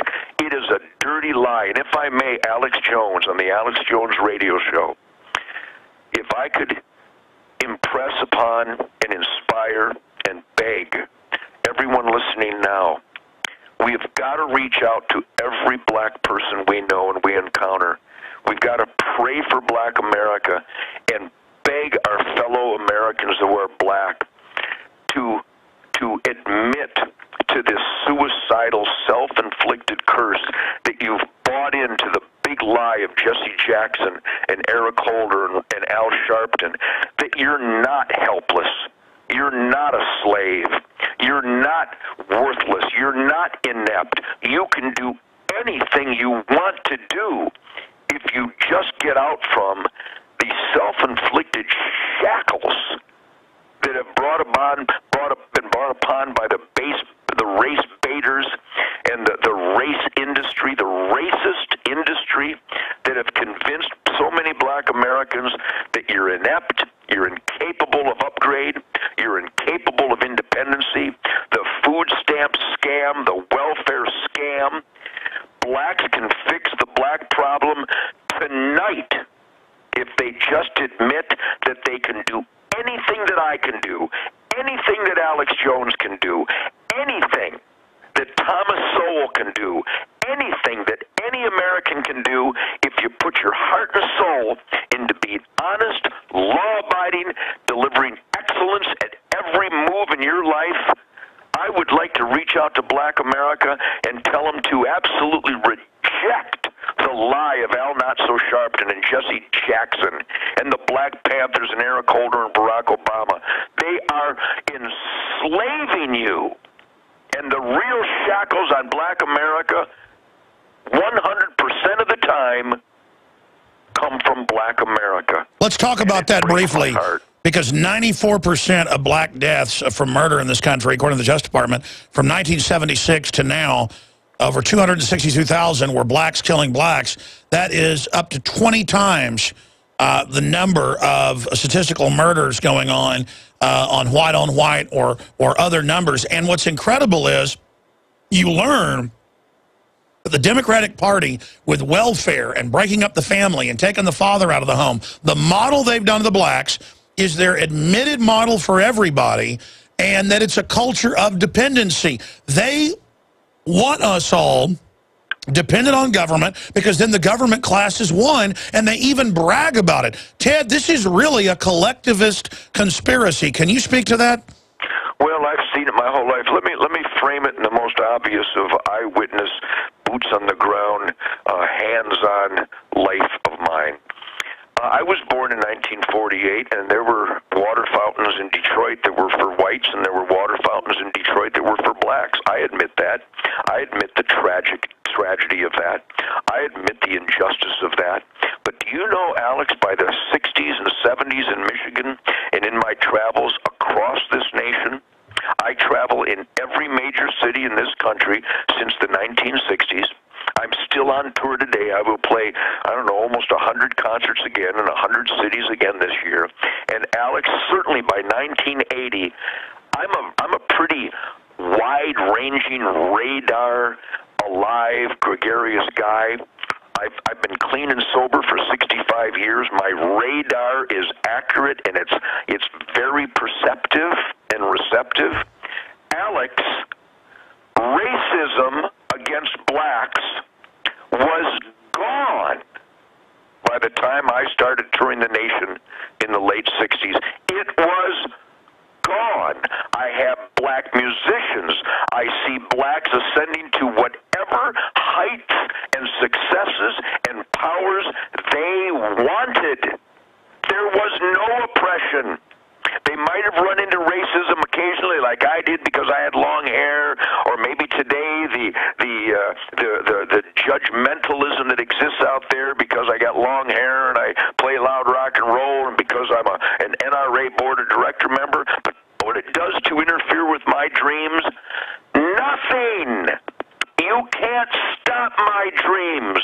And by the 70s and certainly by 1980, nothing existed. Nothing of consequence existed to deter or compromise a black American's dream. If they got an alarm clock, they set it, they took good care of themselves, they remained clean and sober, they spoke clearly, and they demanded excellence of themselves and provided excellence to their employers. And anybody, black, white, yellow, green, or red, if you provide excellence to your boss, you will end up being the boss. Absolutely, I can tell you. Know that. Write that down. And if you buy the lie of oppression, you have just bought the shackles of the race baiters in America. Sure, because the government and the race baiters and the community organizers, they want to manage the only stunted opportunities in government jobs, government handouts, government systems, and it's literally a cult. The government and the liberal socialist special interests are not liberal. They're a bunch of social engineers who are the real racist. You know, Margaret Sanger said in the 1920s, the head of Planned Parenthood, she said, we've got to pose as liberals, get the black leadership, break up their families so we can abort these weeds. That's a quote, and it's worked like a charm. Black folks, the average liberal black person doesn't get mad about 50+% of blacks being aborted, Ted Nugent. They don't want to hear about that. They want to just get excited because Al Sharpton told them to, because Zimmerman is a white devil, when, by the way, Zimmerman doesn't... He looks more Hispanic to me than he does like a white devil, Ted Nugent. Closing points on that. We appreciate you spotlighting the cockroaches. You're the master of spotlighting cockroaches, and thank you for allowing me to have time on your show. But I would welcome everyone listening to come to tednugent.com, and I write for rare.us, newsmax.com. I also write for WND, worldnetdaily.com, and initiate the dialogue with your friends and coworkers and people at church and school and at the workplace and at the family picnic over the weekend. We've got to take this country back, one good American after another, and reach out to black America and let them know that we have unlimited love for them if they would show unlimited love for themselves. Look, MSNBC and the White House want to keep black people on their reservation, their plantation, so they can milk them and control them. And that's what's going on, and I call for the jailbreak for everybody against the collectivists. Ted Nugent, folks can find out about your sold-out tour in most areas. They can find out where they can still go at tednugent.com. Thank you so much for putting out your editorial. I think it's absolutely on target, and I look forward to having you on anytime you want a megaphone, sir. You know, we reached out to you, but anytime you want to blast something out there, I know you work hard to get the word out, just like Charlton Heston did, and so we appreciate you, sir. Well, God bless you, Alice. God bless America. I'm doing a tribute tonight for the United States Marine Corps because freedom is not free. God bless the U.S. military and their families. All right, thank you so much. There goes Ted Nugent. All right, folks, that's it for this transmission with Ted Nugent. The nightly news, 7 o'clock tonight, is big, and we premiere tomorrow night, State of Mind, The Psychology of Control on InfoWars Nightly News. The DVD is now shipping.